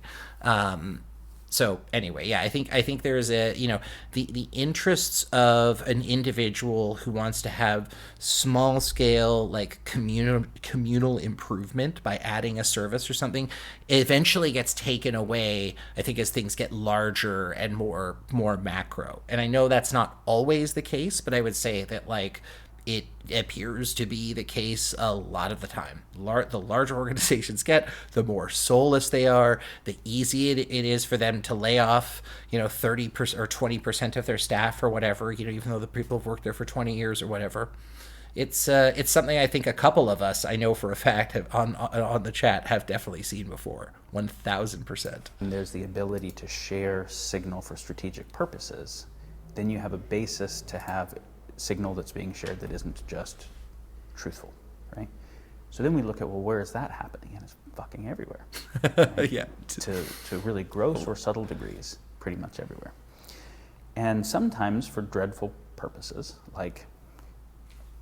you got the prosaic purposes, which are basically market type dynamics, which most of the dynamics in the world are market dynamics, or at least influenced by market dynamics, right? Market dynamics are fundamentally, at least partially, if not mostly, rivalrous. Meaning my balance sheet can get ahead independent of your balance sheet getting ahead, and definitely independent of the commons, right? And so in a market type dynamic, I'm going to be sharing information, and this is why buyer beware. But buyer beware is not just, check to make sure that the car isn't about to break down. It's also check to make sure that the information shared is being true, because if I'm actually sharing information as a service, right, and you're purchasing that information, whether you're paying for it with your attention that's being monetized through an ad, or you're paying for it directly or whatever, there's nothing that says I'm sharing true and truthful information. So in market type dynamics, the goal of marketing is that there is, say, as a company, and from the supply side of supply and demand dynamics, the goal is to compel the purchaser's action in a particular way, which means as a company, I want to do sense making for you. So I'm going to provide you of a totally hypothetical example, completely hypothetical. Just saying. I'm not saying this actually happened or I have any experience with this, but I'm just saying hypothetically this is something that a cable company could do. So cable companies build analytic tools essentially. That like so typically if you have a cable provider, especially if you're in Canada, your internet provider and your cable provider are usually one and one. You're with like one of the large 3 or 4 telecommunication companies that are out there, and those particular oh shit, what was I going to say? Sorry, I totally lost my train of thought there. Oh, sorry. So one of the things that these companies do is when they are able to actually track your internet usage and map that against the usage on your digital TV set. And one of the things that they're able to analyze is they're like, I'm noticing they're watching a lot less like cable and they're using a lot more internet. So I think I'm going to lose this cable customer soon. Like I'm pretty sure. And they can map that out and trend it and actually build a very accurate statistical model so that like I'm a call center agent. I show up, sit at my desk, and there's a little thing of people that I need to call because they're like, hey, we got to call these people today because they're probably going to disconnect their cable if we don't offer them some kind of a promotion or incentive or whatever. Like we got to touch base with these customers and make sure, because within a, again, like a 80% probability, we know we're about to lose them because they're going to cut cord. So this is something that companies actively not just read on you, but actually take meaningful ways of steering you and directing you towards particular products. And again, if in principle, that's wonderful. Like, I don't know, maybe I do like knowing what pants that I really want to buy, and if the algorithm is really good at showing me ads for like, dude, I swear to God, you're going to not only like these pants, but you're going to look good in these pants. I guess that's pretty sick. Like, I don't have a whole lot of problems with that. But at the same time, it can be weaponized for just the absolute worst thing. So I'm ranting. Because I want to control your choice making. I at least want to influence your choice making. I'm not actually interested in your sovereignty, and I'm not even that interested in your quality of life. I'm interested in you thinking that I'm interested in your quality of life. I'm interested in you believing that my stuff will affect your quality of life. But whether that actually corresponds or not, I don't care. In fact, if I can sell you food that is very addictive, or cigarettes, or social media, or porn, or whatever it is, that actually decreases your baseline happiness, but then makes you need another hit faster and is addictive, that's really good for lifetime revenue of a customer. And to the degree that my fiduciary responsibility is to maximize profitability for me and my shareholders, and so I need to maximize lifetime revenue of my customers multiplied by maximizing the customer base, addiction is the most profitable thing I can get, right? Where that's never in the best interest of the customer. Now, as a corporation where I get to employ a whole bunch of people to do market research and to split test ads and to see what works best and to use psychological insights and to be thinking about your choice making more than you're thinking about your choice making. Not only is the information I'm sharing with you not just truthful, and it's a form of kind of narrative warfare because we're agents that are actually competing for what you do, right? I want you to do something in particular, you want to do what's best for you. Those aren't the same thing. This is literally, again, something that, again, I just, in theory, telecommunications companies do all the time. They literally monitor what they call churn, which I think is maybe ubiquitous, like, term in all customer acquisition, but it's when if they come in and they come out, you want to avoid that churn. You want to keep that customer, and like you can measure churn and you can know the geographic area in which your customer lives. You know what their competitors are offering them, because like companies don't just sit back and be like, I wonder what Rogers is doing, or I wonder what Shaw is doing, or I wonder what Bell is doing, or TELUS. No, they literally are just like downloading every day, like, what's the new promo? How do we respond to that? It is a daily pivot back and forth between businesses that are constantly trying to edge each other out. Like, I've literally seen this happen in real time where there's, people crossing the floor, going to an office, and later all of a sudden, some new promotion gets dropped onto the, and you're like, oh, okay, cool. They're really getting aggressive this weekend. That's good to see. But it's actually an asymmetric warfare because I have a lot more ongoing team and focus. Now, especially as you start to look at a big corporation empowered by AI and big data and et cetera, it's radically asymmetric info warfare that you don't even know is happening, right? You don't even know you're engaged in. So we can see that, but all the way down to the little guy in a market, right, who's just peddling wares. His incentive is to compel people to buy the thing, not to really adequately inform them that he just marked the price up a lot from where he got it down the way, and if they go down the way off the beaten path, like the other stuff is better. And so this is ubiquitous, right? Okay. And then as we're exploring reasons that people share things that are not fully truthful and representative, there are of course things worse than this. This is, I would say, most of where the distortion comes from, is agency misalignment. Well, it's always agency misalignment, right? Mostly we'll call that market, but any sources where you have some agent, whether it's a company or a country or a person that can think about their own well-being independent of the well-being of other agents and or the commons, then there's a basis for them to optimize their well-being with some externality. In the same way we externalize cost to the environment, we can externalize a cost to the information environment. An externalized cost to the information environment is like disinformation is pollution to the information ecology, right? That's a kind of a good way of thinking about it. And as ubiquitous as pollution is, where we see that the snow on the top of Mount Everest is full of pollution, right? Of many different kinds. I would say information ecology pollution is more ubiquitous because it's not just big industrial players doing it, it's everybody doing it, and you can't even see it as clearly. That's fucked to think about. Like every person is just a giant smokestack of garbage that's just going out into the information atmosphere. But even people will create distortions in information for seemingly positive reasons.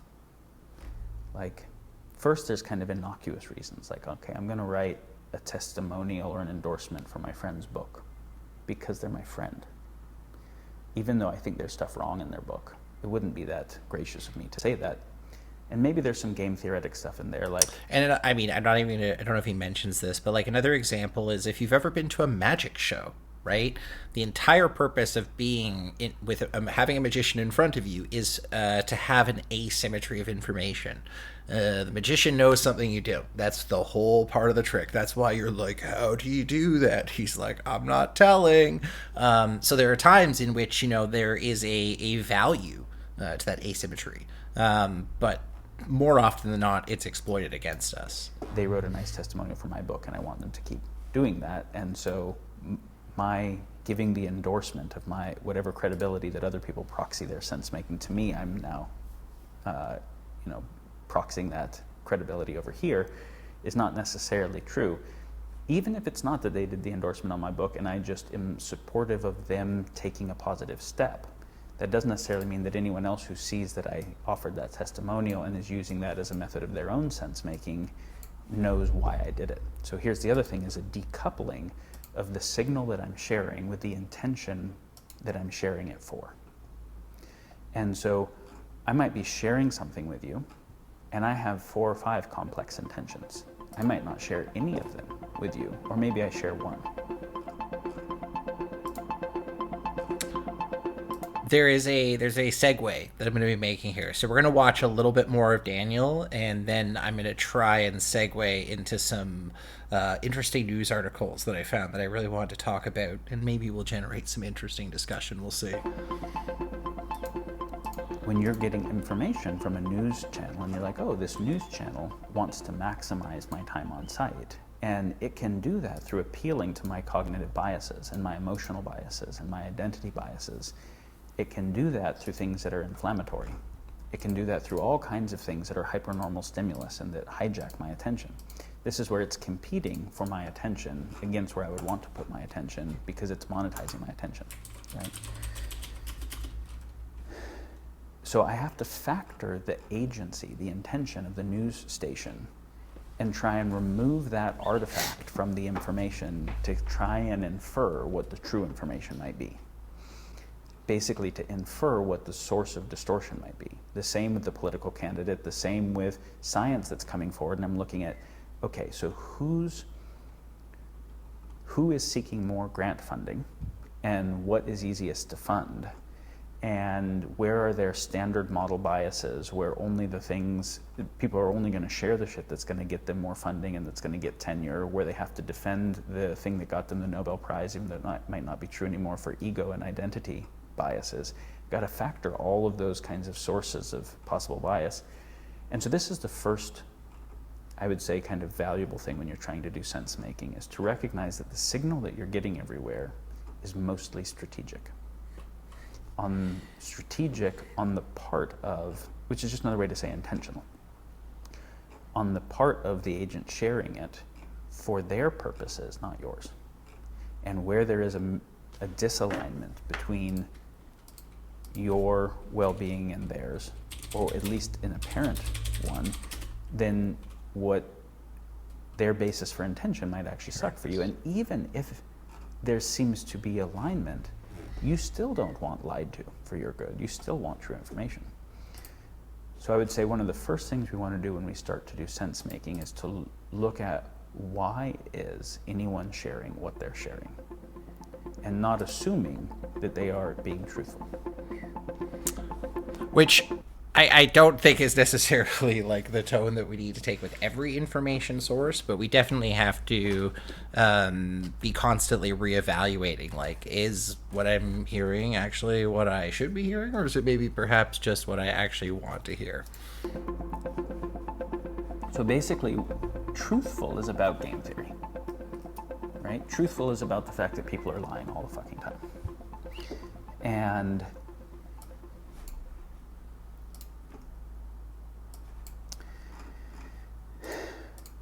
okay, we're actually going to say a little bit more about that one before we move on. When you're playing poker, you learn how to bluff, because it's not who has the best hand that wins, it's who makes everyone else think that they have the best hand, and right, there's a lot that goes on in that. And so because it's a zero-sum game, right, that if my win does not equal your win, my win is going to equal some other player's losses, then I have an incentive to disinform you, where information about reality is a source of competitive advantage. This is actually the real kind of key way of thinking about it, because disinformation even happens in nature with other animals. Right? You'll see a caterpillar that evolved to have something on its tail that looks like a head to disinform birds, so that they go to peck at the false head and it might still be able to live, right? Like that. Or moths that have like eye-like patterns on their backs to confuse, other insects and animals, think that they're owls or something like that. Like, disinformation is rampant in nature. I love this screenshot of him. His eyes look absolutely fucked. Okay, I think we're gonna do a quick little gear shift here, because there were some like interesting little things I was reading on our technology today. A couple of them definitely have to factor into our sense making capacities. But the first one that I wanted to read, which I think is fascinating, is about the metaverse. So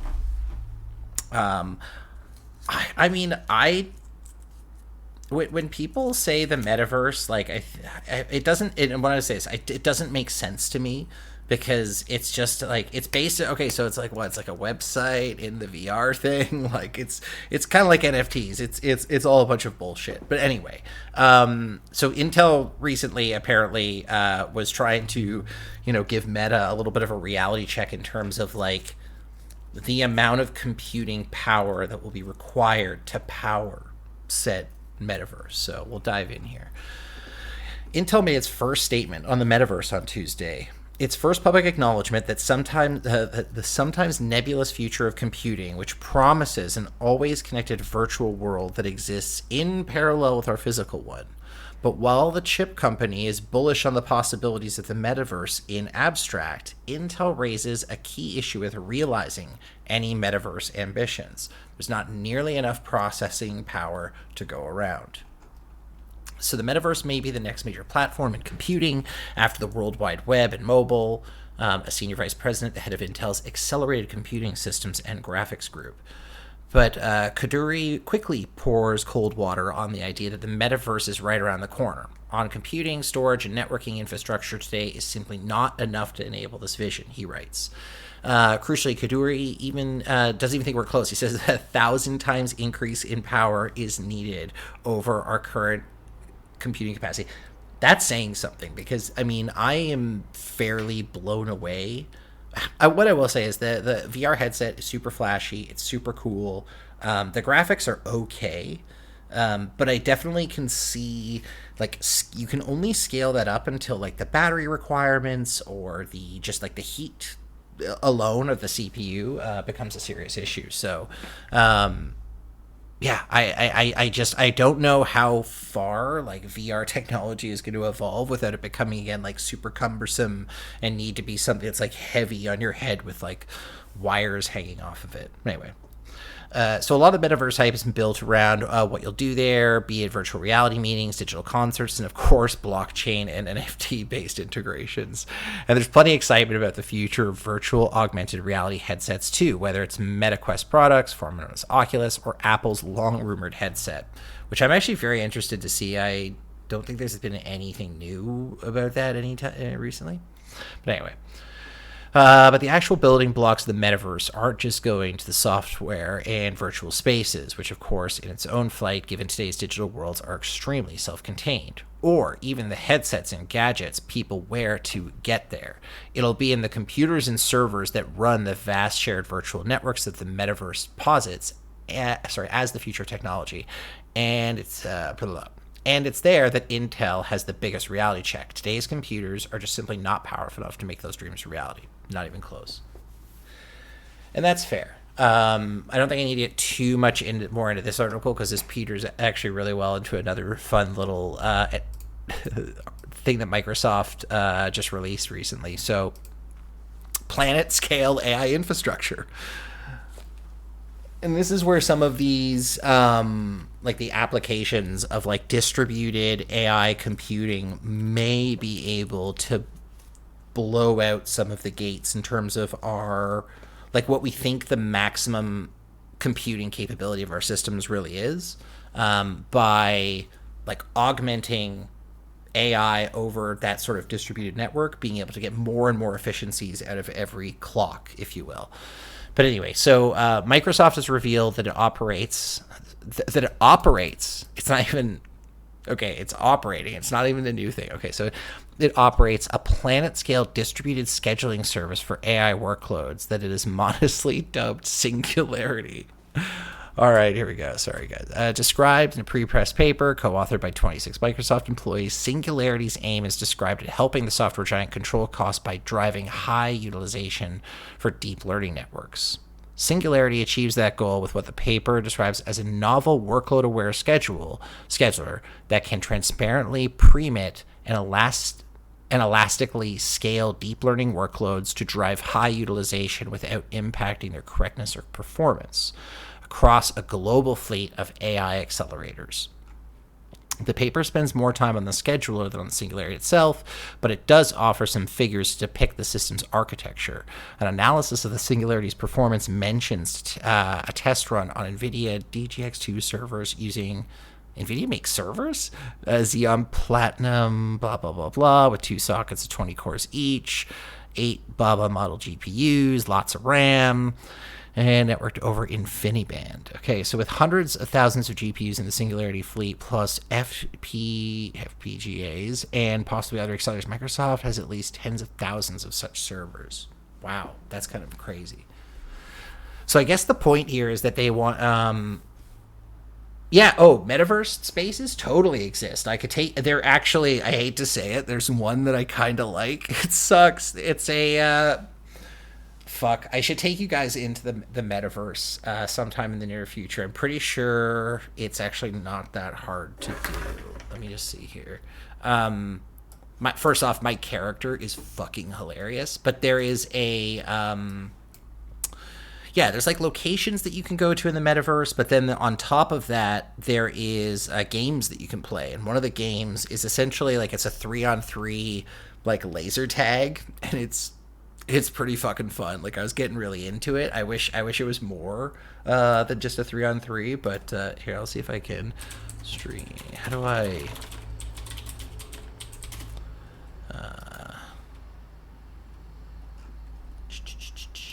I think it's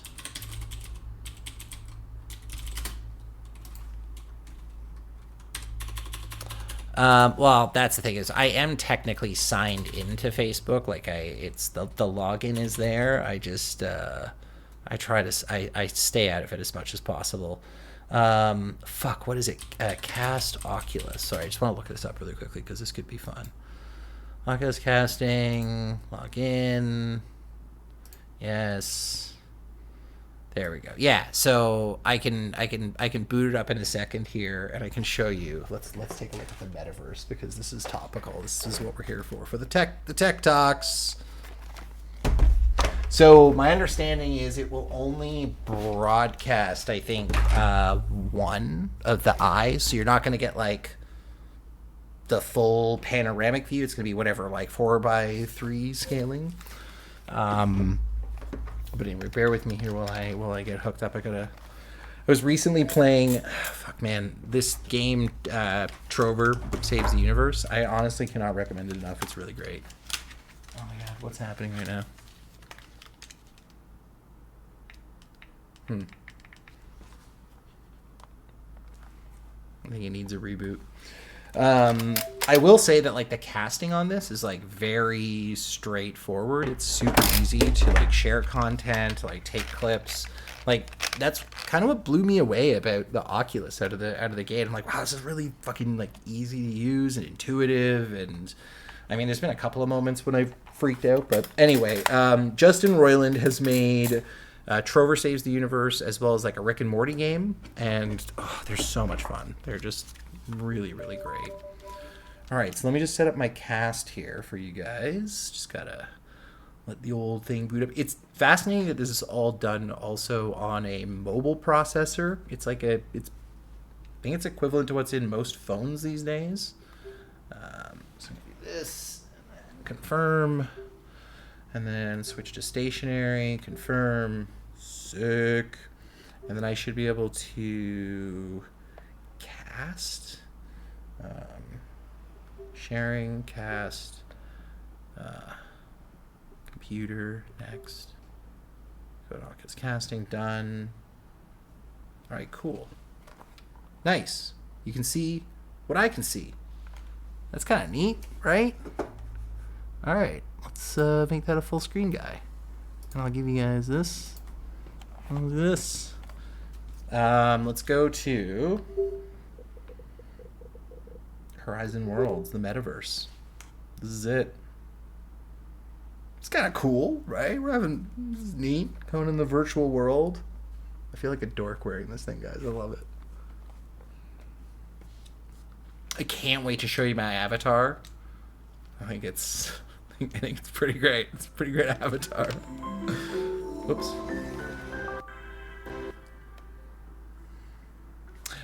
There's also a really cool feature that you can turn on where if you have a dog or you're worried about people coming into your purview, they'll show up in reality, which is pretty cool. So this is me. Hey guys, how's it going? Look at me. I'm fancy. All right. And there's a game that you can play called Arena Clash. That's super sick. Also, guys, stop me if you hate this. Please, if you're hating this, stop me, guys. Otherwise, I'll just keep going. It'll get worse.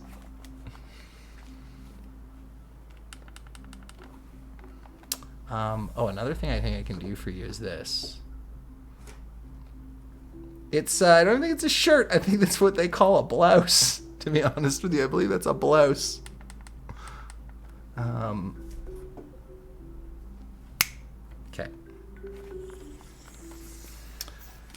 Hell yeah. All right, guys. How's it going? How's everyone doing today? We're going to fucking go in the zone. Oh, man. I got to get away from my desk because I'm going to fuck shit up.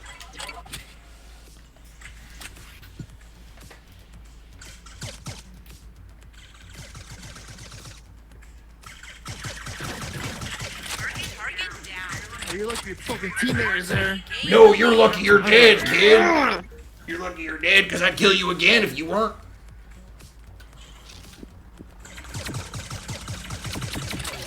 Target down.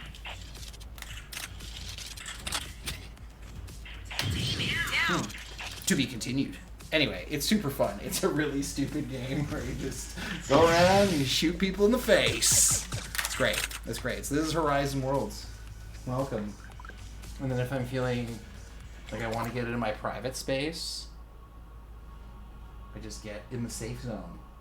And they can be like, yo, take me out of the safe zone. Take me to another world. Get me out of this world. Teammate down. How do I not be here? Let me out. Let me out. Sure, the plaza. Teammate down. Oh, that teleporting, I gotta say though, guys, is actually pretty sick. Oh, wow. Facing the wrong way. I'm so sorry.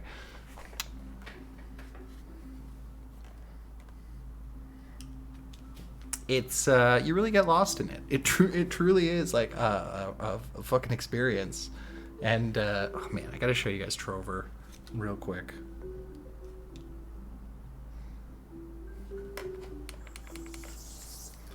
Oh, hey guys, how's it going? I'm Dutch. Isn't that weird? Hey, Oh, where'd you go? my name is, Hi there. my name's, How's it my going? name is Tarn. I'm Dutch. It's nice to meet you. Okay. Oh, hey, how's it going? My name's Tarn. I'm Dutch. It's nice to meet you. Okay, didn't like me very much. It's okay. It's very nice. It's a very cool place. Very cool place you got here. It's very nice.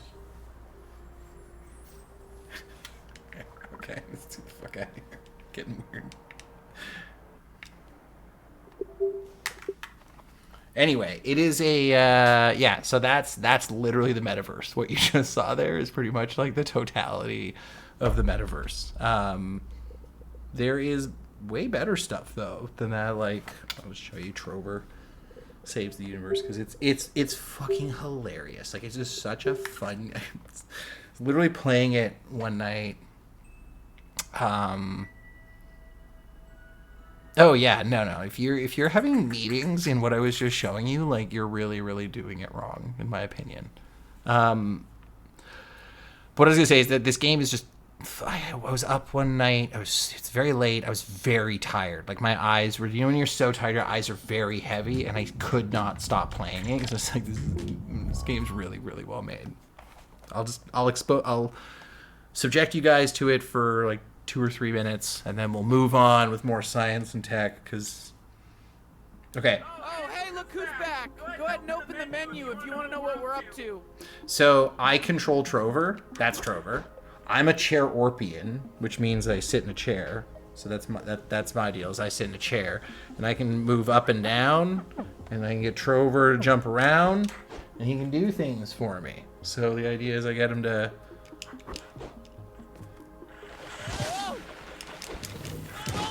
Hello, I'm Mr. Oh, no. Pop-Up. Did you forget me? Okay. Get the fuck out of here, you almost got me killed. Who, me? My bad. I just wanted to remind you to get rid of Michael's house and I will give you the crystal of Ithacles. What an asshole. Okay, so I can jump over. Now I teleport over here. How you guys doing? This is my house. This is where I live. It's in a properly zoned area. This is where residential houses are allowed to be. And Michael's house, you're going to destroy it. Otherwise, you won't get this. The crystal of Ithacles. Anyways, good luck, you fucking shit fucks. Fuck you. I'm going inside. Man, that guy's an asshole. He really is an asshole. I think I have to do something. Oh!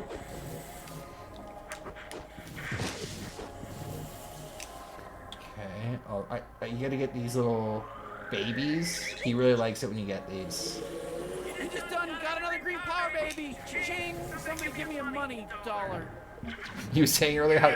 Oh, this part's awesome. Don't slam attack us, though. Please, just whatever you do over here, you go.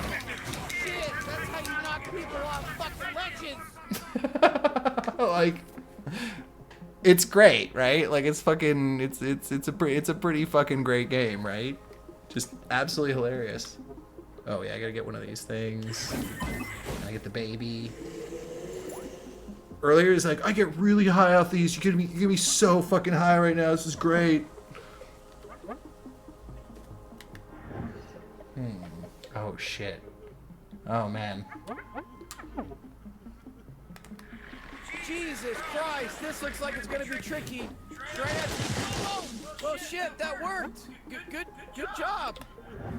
Oh, look who it is, Thelma and Louise. I hope you guys are happy. I just buried my pets that you murdered. You fucking monsters. I moved up here and created a new life for myself to get away from people like you. And here you are. I can't be safe anywhere. Oh, fuck. Oh, so sad. Okay, I want to get upgrades. Okay, maybe I can't get upgrades? Hope you guys fucking die. Oh. Trover and the Cherorpian. You think you're going to be able to defeat Glorkon's minions and clones, but you will never defeat us. Fuck you up. All right, everybody, attack. I'm gonna fuck you up, punk. You see this? Fucking kill you. Hey, what the fuck? Shit. Oh. Fucking kill you. Oh, fucking shit. Oh. Kill you, son of a bitch.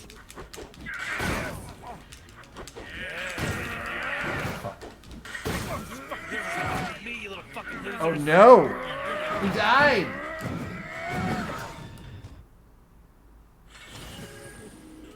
Anyway, you guys get the idea. It's incredibly what do you say? Just play a VR game. Oh, which one was that? Like his first. Which one was his first VR game? I thought this was one of his first. The Rick and Morty one. I just started playing, and it's pretty cool. Seems pretty fun. I just don't have time for it. This week has been absolutely fucking insane, and it was one of those things. I'm like, if I'm gonna do this, I gotta sit down for at least a couple hours. I gotta really sink my teeth in this. I will say, accounting. Yeah, no, I haven't done that. I will say though, if you haven't played Resident Evil 4 on VR. You haven't played Resident Evil 4. It truly is like the way to play the game. It's just so immersive, so fun, so exciting. Anyway, back to boring tech news. Enough watching. Oh, you know what though? I would love. There is a fun VR game that I'd be down to show you guys too. Actually, if you'll humor me, called Propagation. I'll show you just a.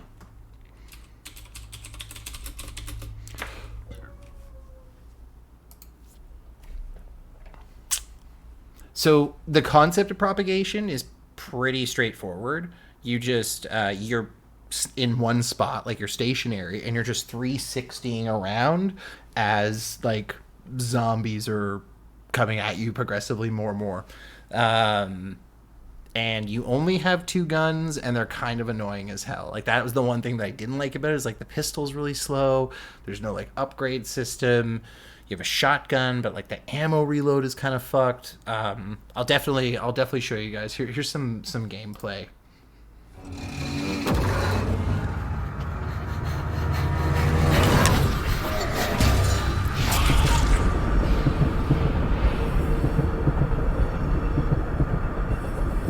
Listen to me. So yeah, you're in this like subway station. This virus doesn't. They're just coming at you.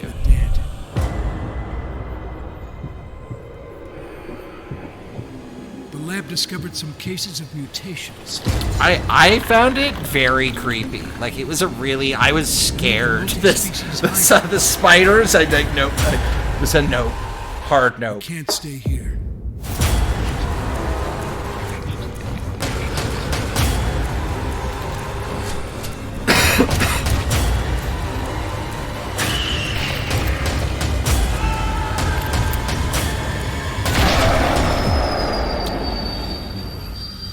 And what I really like about the game is it's free.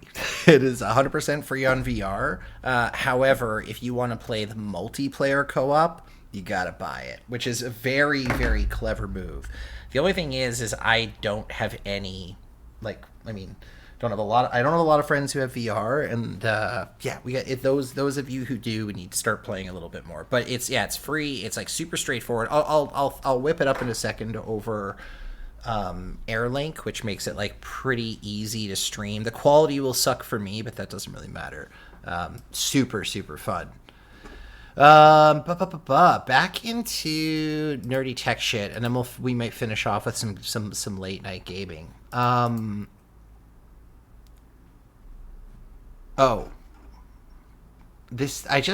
saw this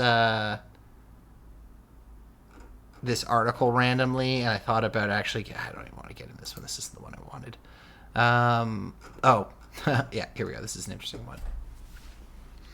Much of the spyware that you hear of today are powerful nation-state-backed exploits that can quietly and remotely hack into iPhones anywhere in the world. These powerful hacking tools are bought and operated by governments, often targeting the most vocal critics, journalists, activists, and human rights defenders. There's another kind of spyware that is more prevalent and much more likely to affect the average person, the consumer-grade spyware apps that are controlled by everyday people.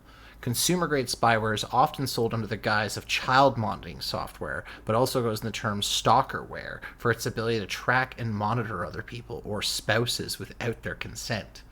Stalkerware apps are installed surreptitiously by someone with physical access to a person's phone and are hidden from home screens, but will silently continue to upload calls, records, text messages, photos, browsing history, precise location data, and call recordings from the phone without the owner's knowledge. I once was approached by a person who said, "Hey, dude, I won't get into the circumstances actually of why they asked me to do this, but they said, hey, I would like to do this to my partner." And I immediately advised them not to. I said, I want nothing to do with it. I'm not touching that with a 10-foot cattle prod. As much as I love, like, intelligence gathering and espionage, like, ethically, like, that's, like, a straight-up fucking no-no. Like, it's one thing to use publicly available data if they're not covering their tracks properly or they're being careless. It's a completely different story to install stuff like that. And, yeah. But anyway, it's super popular. It's incredibly popular. So many of these spyware apps are built for Android, since it's easier to plant a malicious app than iPhones, which have tighter restrictions on what kind of apps can be installed and what kind of data can be accessed. Last October, TechCrunch revealed a consumer-grade spyware security issue that's putting the private phone data, messages, and locations of hundreds of thousands of people, including Americans, I love how they had to add that part, at risk. But in this case, it's not just one spyware app exposing people's phone data, it's an entire fleet of Android spyware apps that share the same security vulnerability. So I don't know how many of you guys were here for when I did a quick talk on the Log4j vulnerability. Log4j is fucked.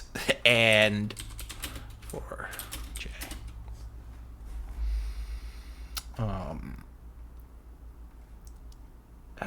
20 minutes. There is an awesome YouTuber who does like 100-second breakdowns of like Python in 100 seconds or hyperthreading in 100 seconds, like boiling it down quickly, which I love. But Log4j is essentially a logging mechanism that exists in Java, particularly Apache web servers, which are ubiquitous across the internet. And this very, very, very dirty vulnerability got found. And it's like super exploitable. It's on everything. Like every major corporation in Canada and America's buttholes tightened up the morning they found about it. And there was a concerted like effort towards mitigating that risk. Like we had people knocking on doors, calling people up, being like, when is this going to get fixed? Like we need to identify this, we need to patch it immediately, because there's so much of it out there, right? So if you can exploit not just a particular application's vulnerability, but if you have the capacity to exploit a vulnerability that's been built into numerous things. And this is one of the reasons why I am distrustful of the blockchain in its current iteration application, because just like Sarek found that $2 million Ethereum bug that he got paid out for, we're going to see other similar exploits like that are at the infrastructure level of things like blockchain and Apache servers and spyware.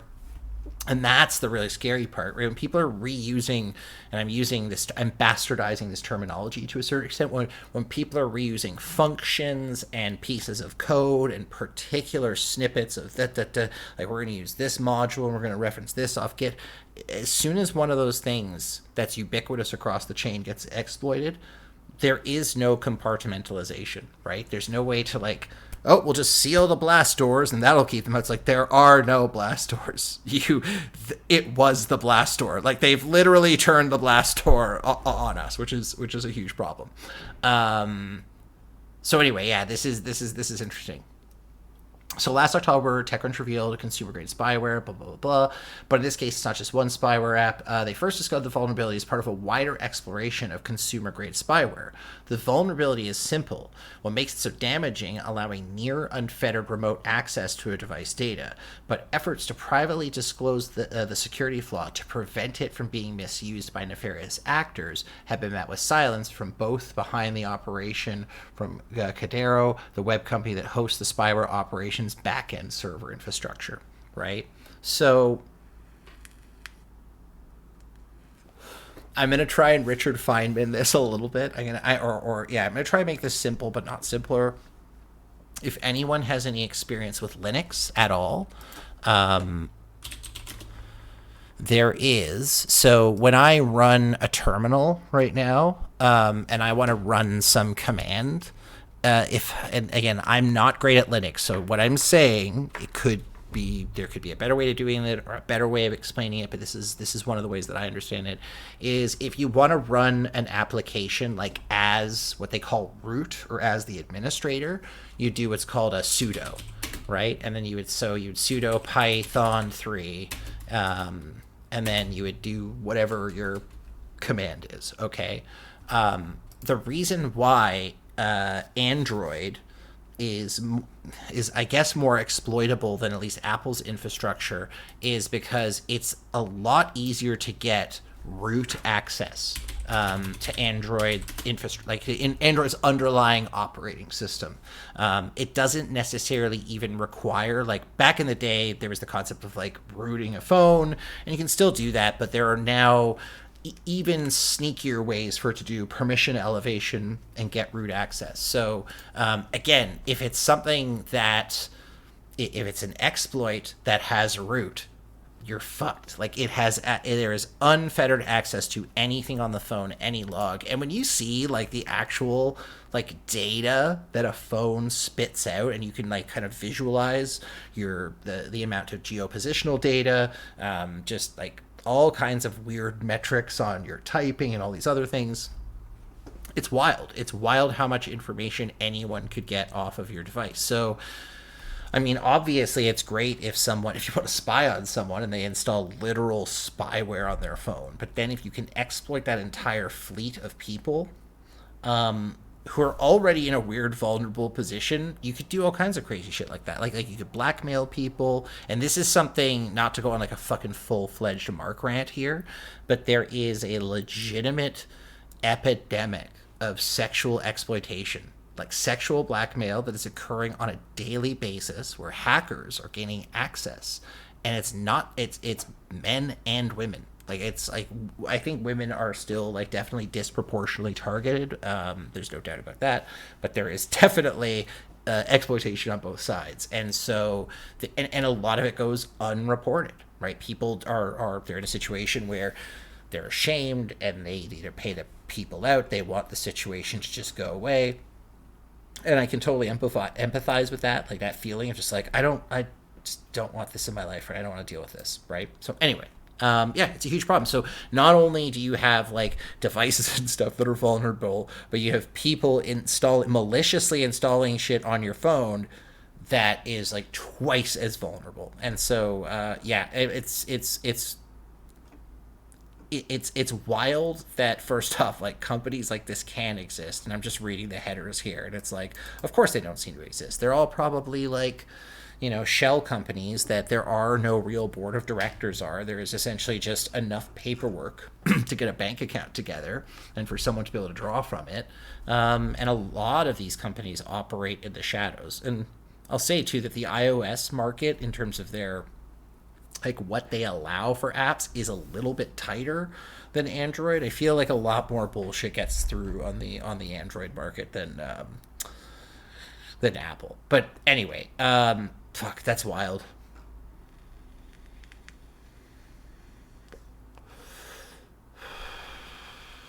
This is interesting. I don't think I want to go through the whole thing. I really was just fascinated more about the exploit. I don't think they get into that. They're just profiling the company, which is why people use like programs like Multigo and stuff like that to do profiling on organizations. Like, let's just, for shits and giggles here, I wonder if these companies still exist.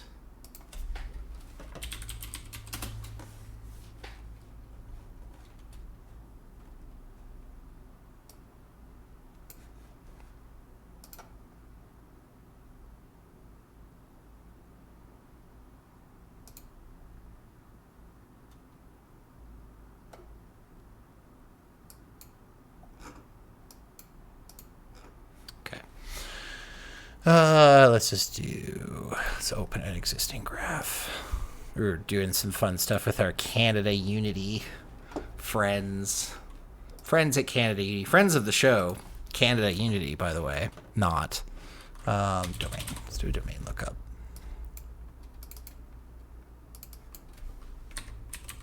Oops.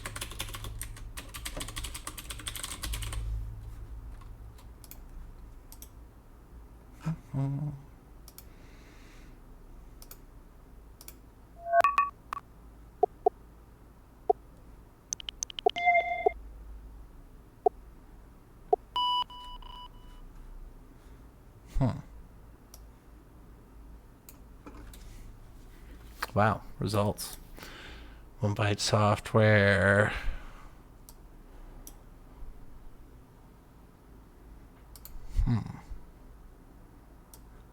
Okay. Doesn't seem to map out to any of their other aliases, but anyway. Yeah, man, companies like this are scum. Like, and it's I can understand that it is a tantalizing product, but it is incredibly fucked up to do that, right? And what's crazy is, and you don't need to pay companies to do this. Like, if you really want to be in a situation, like, again, and this is for educational purposes, I'm not showing you guys this because I don't even know how to properly do it. But there are tools like the Social Engineering Toolkit.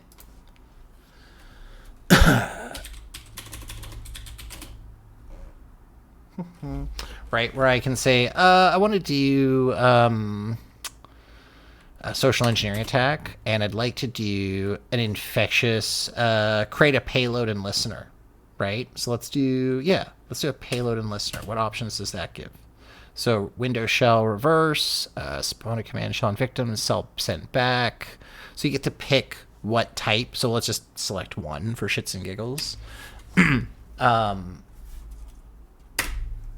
IP address for the payload listener host.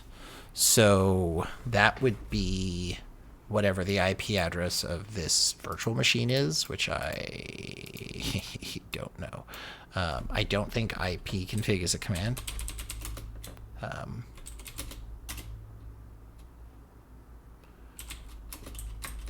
No. Wow, what a noob move. What's my IP? How do I get my IP analytics? Let's just do this. IP config in Linux.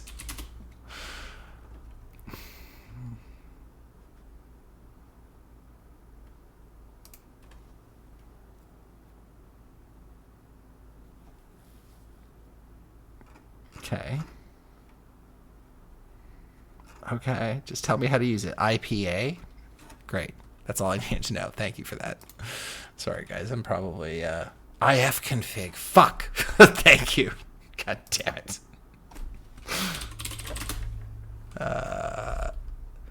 So I guess I am... Yeah. So I would be like 10.0.2.15. Enter the port for the reverse listener. Let's just say 8080 for internet. Operating payload, please be patient. So it's literally going to generate some kind of file. And again, there's variations of these tools, right? Where it will generate a JPEG image. Do you want to start the payload and listener now? Hell yeah, I do. Launching console. Let's slow, be patient.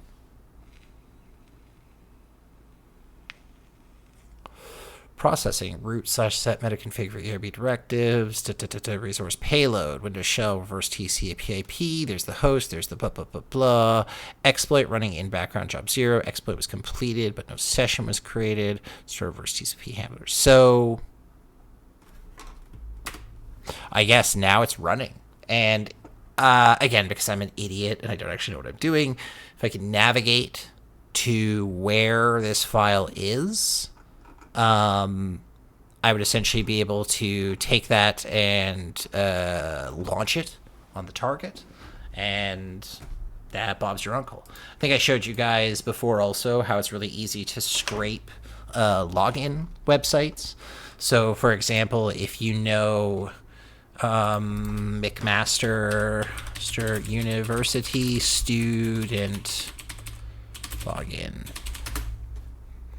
So let's say you want to log in this thing called Mosaic, right? You can easily go to, let's just cancel this out, go back, social engineering rootkit. I know I've probably shown some of you guys this before, so I apologize, but I find it fucking fascinating. And again, this is why you have to be diligent with operational security. You know, I recently had someone jump into this chat who is... you know, a little edgy for my taste, maybe a little dickish, and calling me an arrogant asshole, which I admit, sometimes I can be a fucking arrogant asshole, but I do like to say that I'm arrogant, at least in all the right places. But it definitely reminds you of the need to practice things like operational security, right? Active protection of your identity, making sure that, you know, you don't put too much out there for people to know about you that maybe you don't want to. Anyway, so we could do social engineering. Oh, fuck. Sorry. Social engineering attacks. We're going to do a website attack vector, and we're going to do a, what's it called? Credential harvester attack method. We're going to do site cloner. And we are going to say, yep, that's the IP that I want you to post back to. This is the URL that I want you to clone. I'm going to paste this. Oops, no. Oh, God, did I just lose my... Yep, there. Okay, I hit OK. Okay.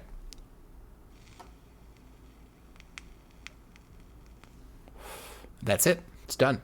So,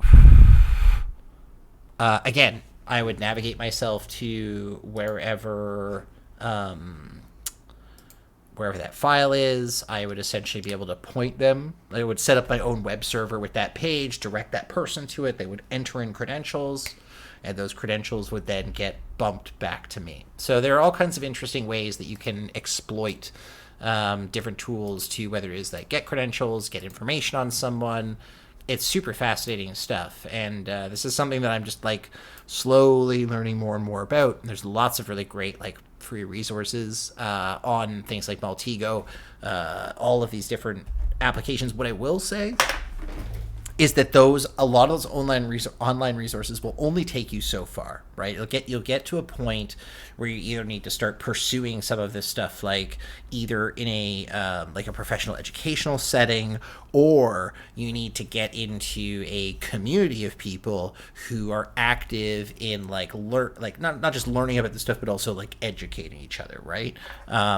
And like I said, there's lots of really great communities to learn about tons of interesting stuff like this. It's just use it for good. Like, that's the only thing that we ask, is that please be a white hat, don't be a shithead. I had this interesting character. I was about to use a pejorative there. I had this interesting character, and the other day was demonstrating like OSINT investigations, and he was saying this is really cyber stalky, eh? And I'm like, well, depending on how you use it, right? Like, yeah, if you're using it to criminally harass someone, absolutely. But if there's a exercise in which you need to gather more information about a person, like whether you're an employer, whether you're a private investigator, or whether or not like some shithead is coming into your world and harassing you, and you're just like, I need to know more about who this person is, because I really want to make sure that I can build all the gates around me so that I do not have to interact with them or I can interact with them as least as possible, which is ideal. So anyway, use the skills for good. Don't be an asshole. Don't fucking hack people and ruin people's lives. One thing, and Chico, I don't know if you were here earlier, but like I was really toying with this great idea that I had about minting a trucker coin, so Freedom Trucker coin. And I think I told you guys this. I'll show you really quickly. Let me just pull up my MetaMask wallet. I think I have to sign. Fuck. Okay, projects. Here it is. I think I showed you guys Doink. So the idea is that I built we did a live demonstration just ages ago. Why is MetaMask being, come on. There you go. So, we minted a coin called Doink Coin. It's on the Ethereum blockchain. It exists. And my idea was to create a new coin called the Freedom Trucker coin. But the only way that I'll sell you Trucker coin is through Doink.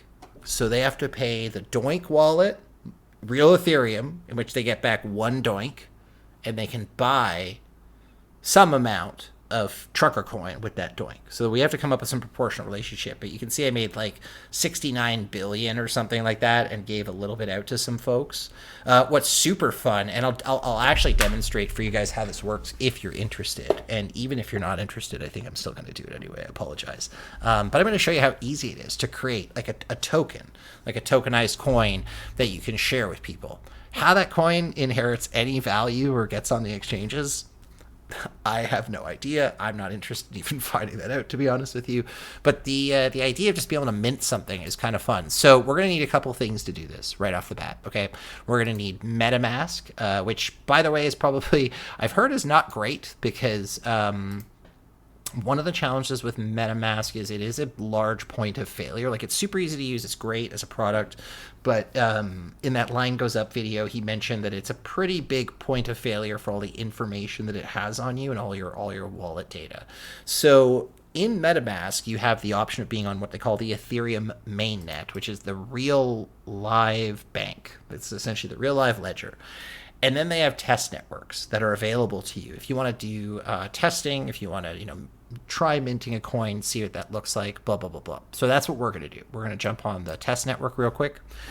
And you can see in here that I have a little bit of ETH. I have 0.9 that I've been able to just seed myself, which you can do through whatever. I've also got Doink. A lot of it I gave away. I think I gave a little bit too much. I've realized after giving away so much Doink on the test network that, like, because originally my plan is I need to hold the most Doink. Like, that is, it's my coin. I need to have at least 51% ownership in order to maintain control of the coin.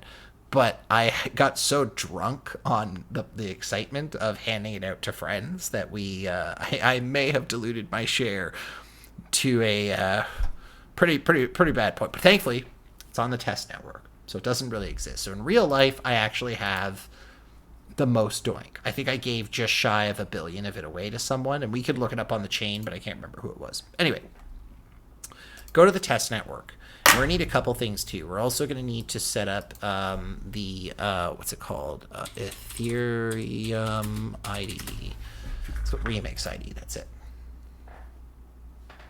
Okay, so here we go. We're gonna mint the coin now. So the first thing you need is some kind of a contract.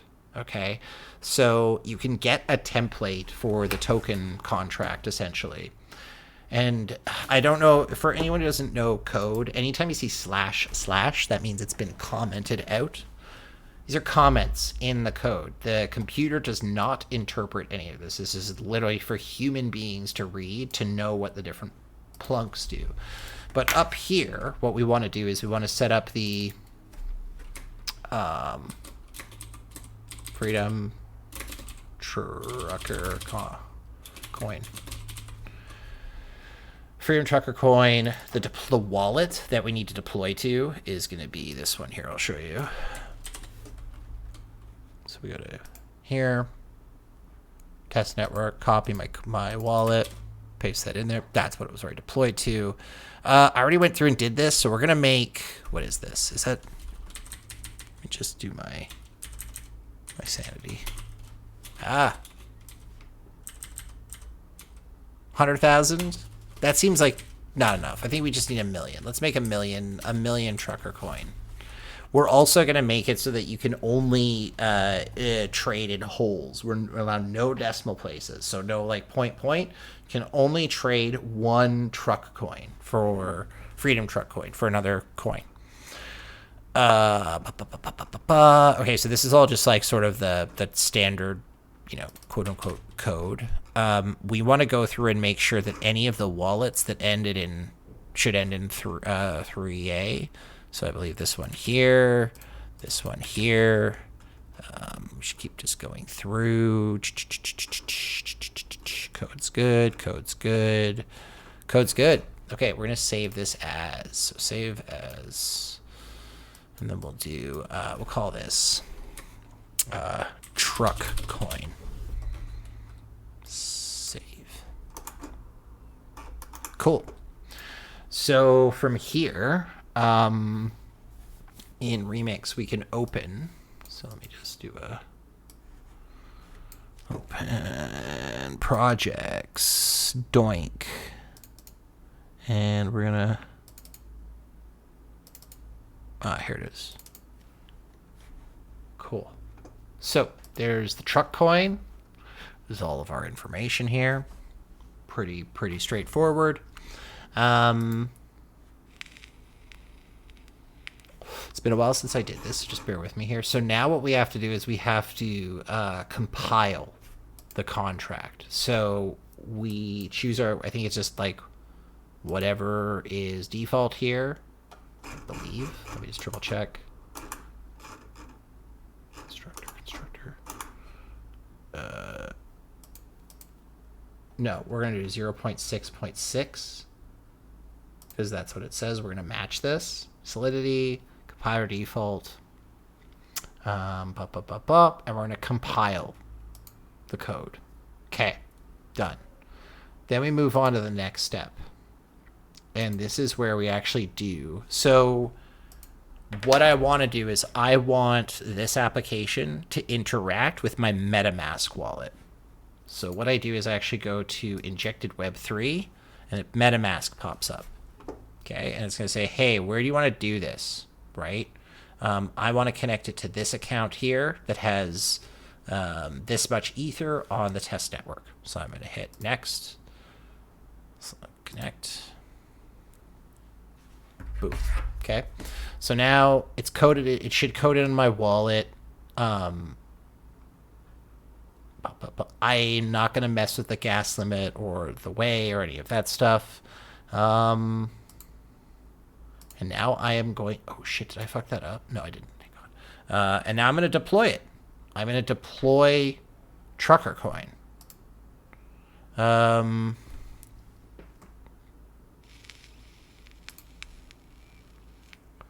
Okay, I fucked up. That's okay though. What did I do wrong?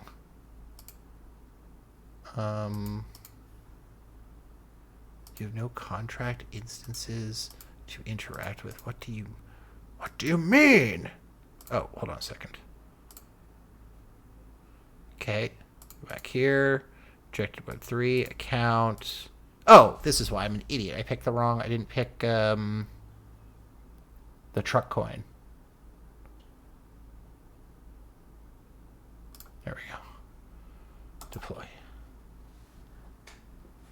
Okay, so it's gonna, so now this is the transaction piece, right? Where it says, hey, this is actually gonna cost you Ethereum in terms of fees to mint the coin and to put it onto the blockchain. So I just confirm. And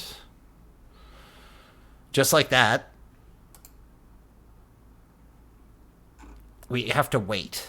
So this is, oh, done. Contract deployment. Cool. What else do I got? Let's go to my assets. So now, if I go to the test network, I've got my Ethereum. I got my Doink. And I can import my... Wait, why didn't it... Okay, now I'm concerned. What happened? I swear there was supposed to be another token there. Okay, this isn't the end of the world. I think I've dealt with this before. One sec.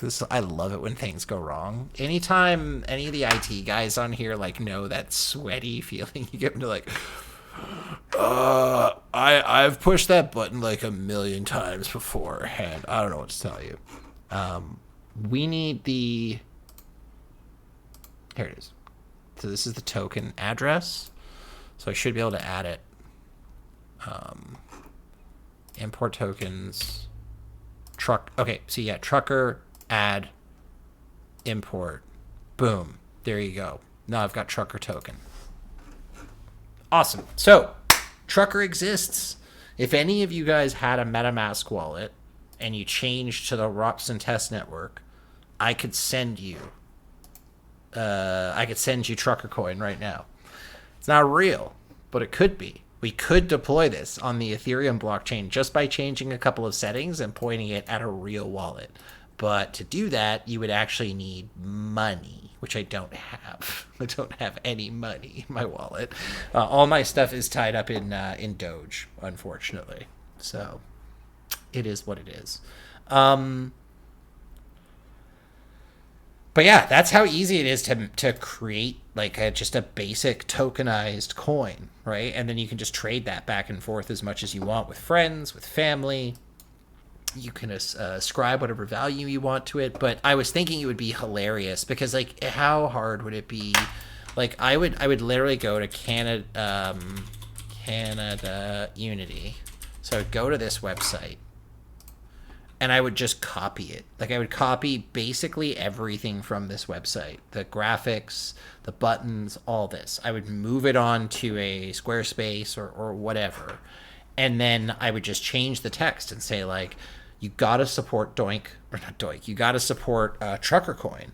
And, like, here's how you buy it. You email this email address, and we'll show you how to get a wallet and get Ethereum. And then if you send us, let's send us $100 and we'll send you a trucker coin, right?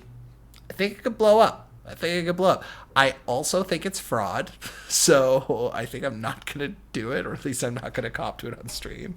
But it's so easy, right? Like, it's really not that difficult.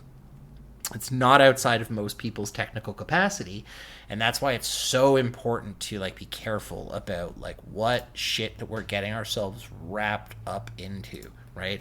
What's the hot coin? Cryptocurrency is purely a speculative market. It is extremely dangerous. And yeah, I recommend staying away from it for the most part. Like, if you know how to make those gains, power to you. But in terms of it being a good investment, I don't know at this point. Jury's still out. Really quick gear shift. I think I really want to, now that I've been thinking about this propagation game, I really want to fucking play it. I don't know how good it's going to look over. Oh, I love that pause. I got to get a screenshot of that. I do want to get a round of this going. What I will say, and one of the things so on day one, when I first got this headset, I was like, oh, this is so sick. You can just connect to it using Wi-Fi. Like, you can do screen sharing over Wi-Fi. you can connect to your PC and play PC games over Wi-Fi. But what I noticed is it doesn't have quite the visual or fidelity, and mostly that it's just like it's a lot fucking darker. At least I find, and so it's a bit harder to. 1 second here, guys. Yeah, it's just a little bit harder to see zombies that you're trying to shoot when it's like.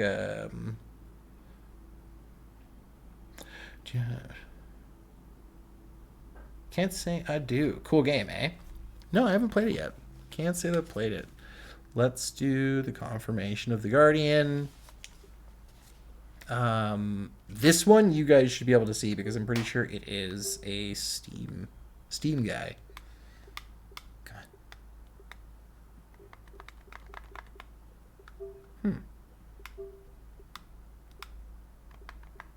Weird. Oh, I know why. My bad. Oculus. Oops. There we go. That should do the trick.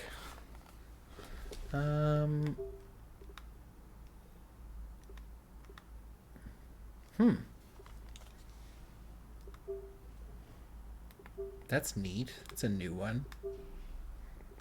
Okay, let me restart the headset.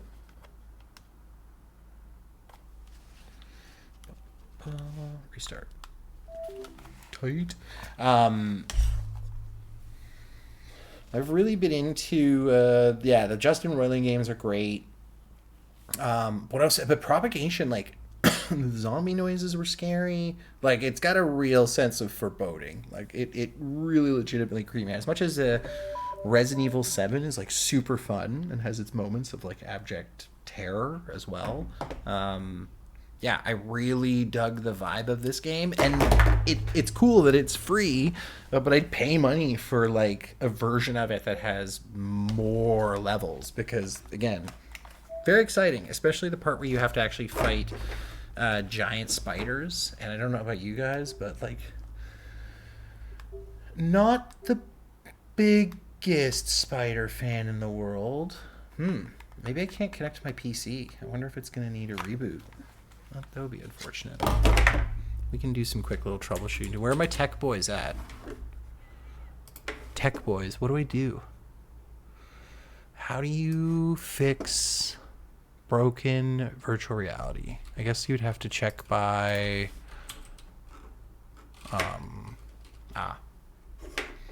Maybe we can kill the Oculus client. Let's end that. Let's end that. Let's end this. Yeah, all these. Get rid of that. Get rid of that. Also, RH, thanks for joining and saying hello. We appreciate you. Have you been playing a lot of Quest games? Because I've been trying to, like, I don't know, I've been looking on the store. I see lots of stuff that like looks pretty fun. I've also bought a bunch of games that I just need to play and get through before I go buying more shit. That's also probably a good move. All right, let's see if I can make this work now. Great if I could. Okay, so this is good. It's at least searching for the PC. So if I boot up... Yeah, because there's no way. I'm not going to, like, fucking force you guys to endure a reboot. That's not going to happen. Okay, here we go. This is... better. Looking good. Oh, yeah. Okay, at a certain point, I should be able to share my screen with you dudes. Let's do desktop, and then we'll do, I guess I can do it through Steam is the best way to do it.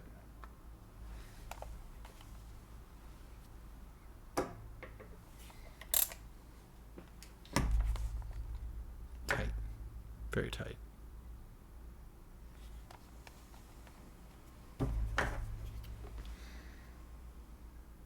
Yeah, we'll see how it plays over AirPlay, because it's definitely a little glitchier than the cable. but the cable's so chonky. You know, you got this fucking thing hanging off the side of your face. It's just not as good. This is not as good. The wireless experience is far, far, far superior. Okay, this doesn't look bad, guys. I think this is playable. Okay. So a couple things. We're gonna do this. We gotta do this right. So number one, I'm gonna change properties to the Oculus. I love that you can like easily output the sound to the PC like no problem. Okay, second thing I need to do real quick so I don't fuck up my world. Let's find a space that I'm not gonna destroy myself on.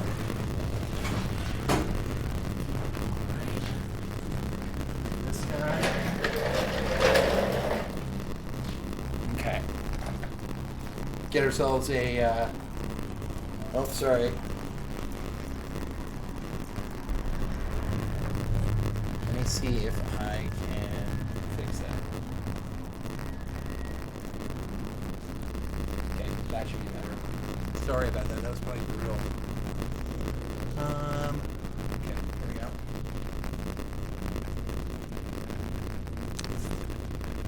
We're just doing normal.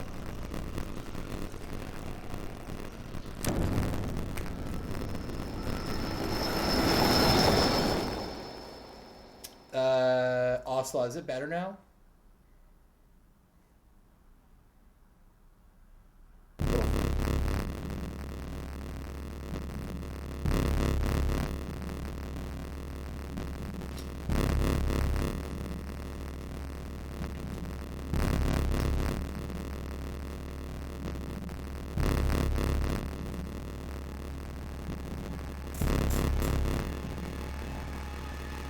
Always do up your Joy-Cons. Oh, this is fucked.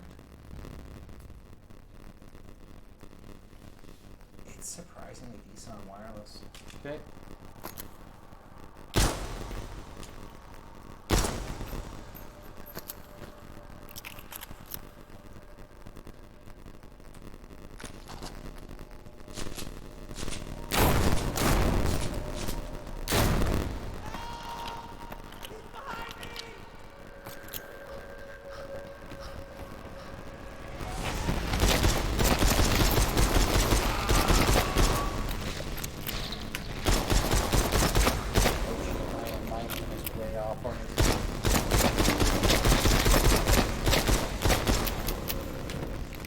The good news is it's unlimited, but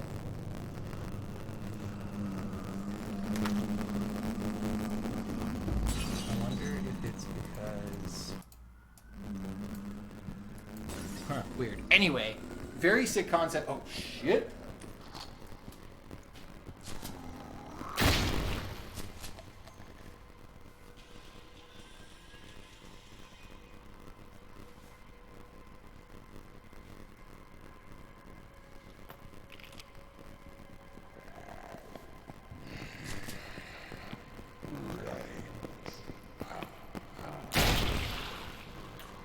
One of the mechanics that is kind of cool about this game too is that you can punch, which I should be very careful of because I'll do something.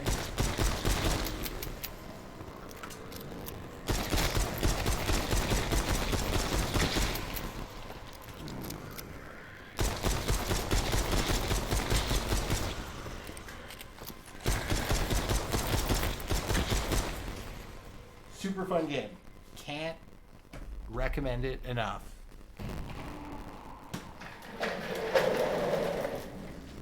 Anyway, I'm not going to subject you guys to it, but I highly recommend if you do have a VR headset, it is 1000% worth checking out, especially for free.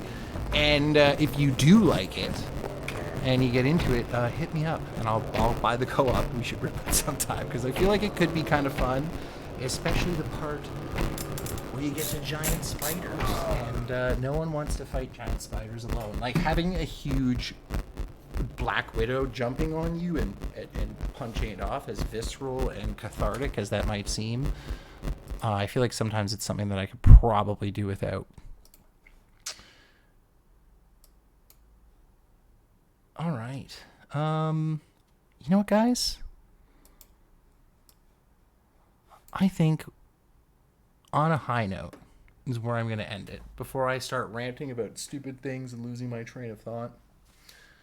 Really appreciate you guys coming out tonight. It means a lot. I know it was a kind of a short tech talk. I'm actually working on something really interesting. I think next week it's going to be at a point where I'm ready to really start diving into it. So I look forward to sharing that with you guys. We got some extra exciting, spicy content. I'm not going to say any more at this moment, but definitely worth coming to check out. In the meantime, really appreciate you guys coming out, coming to say hello. Like I said, it means a lot to me. Thank you to all the boys and girls and NBs for pumping the numbers, trying to get that sweet, sweet affiliate status. We're so close. Until next time, that's next time is when I'm going to see you. So until that time, that is next. Yo, I will say next week, I'm gonna look into this. I'm gonna think about this trucker coin thing a little bit more, and maybe investigate the legalities of it, and we'll talk more, guys. Until next time, I'm Serious Rollerblader. Keep looking at the stars. Peace, dudes.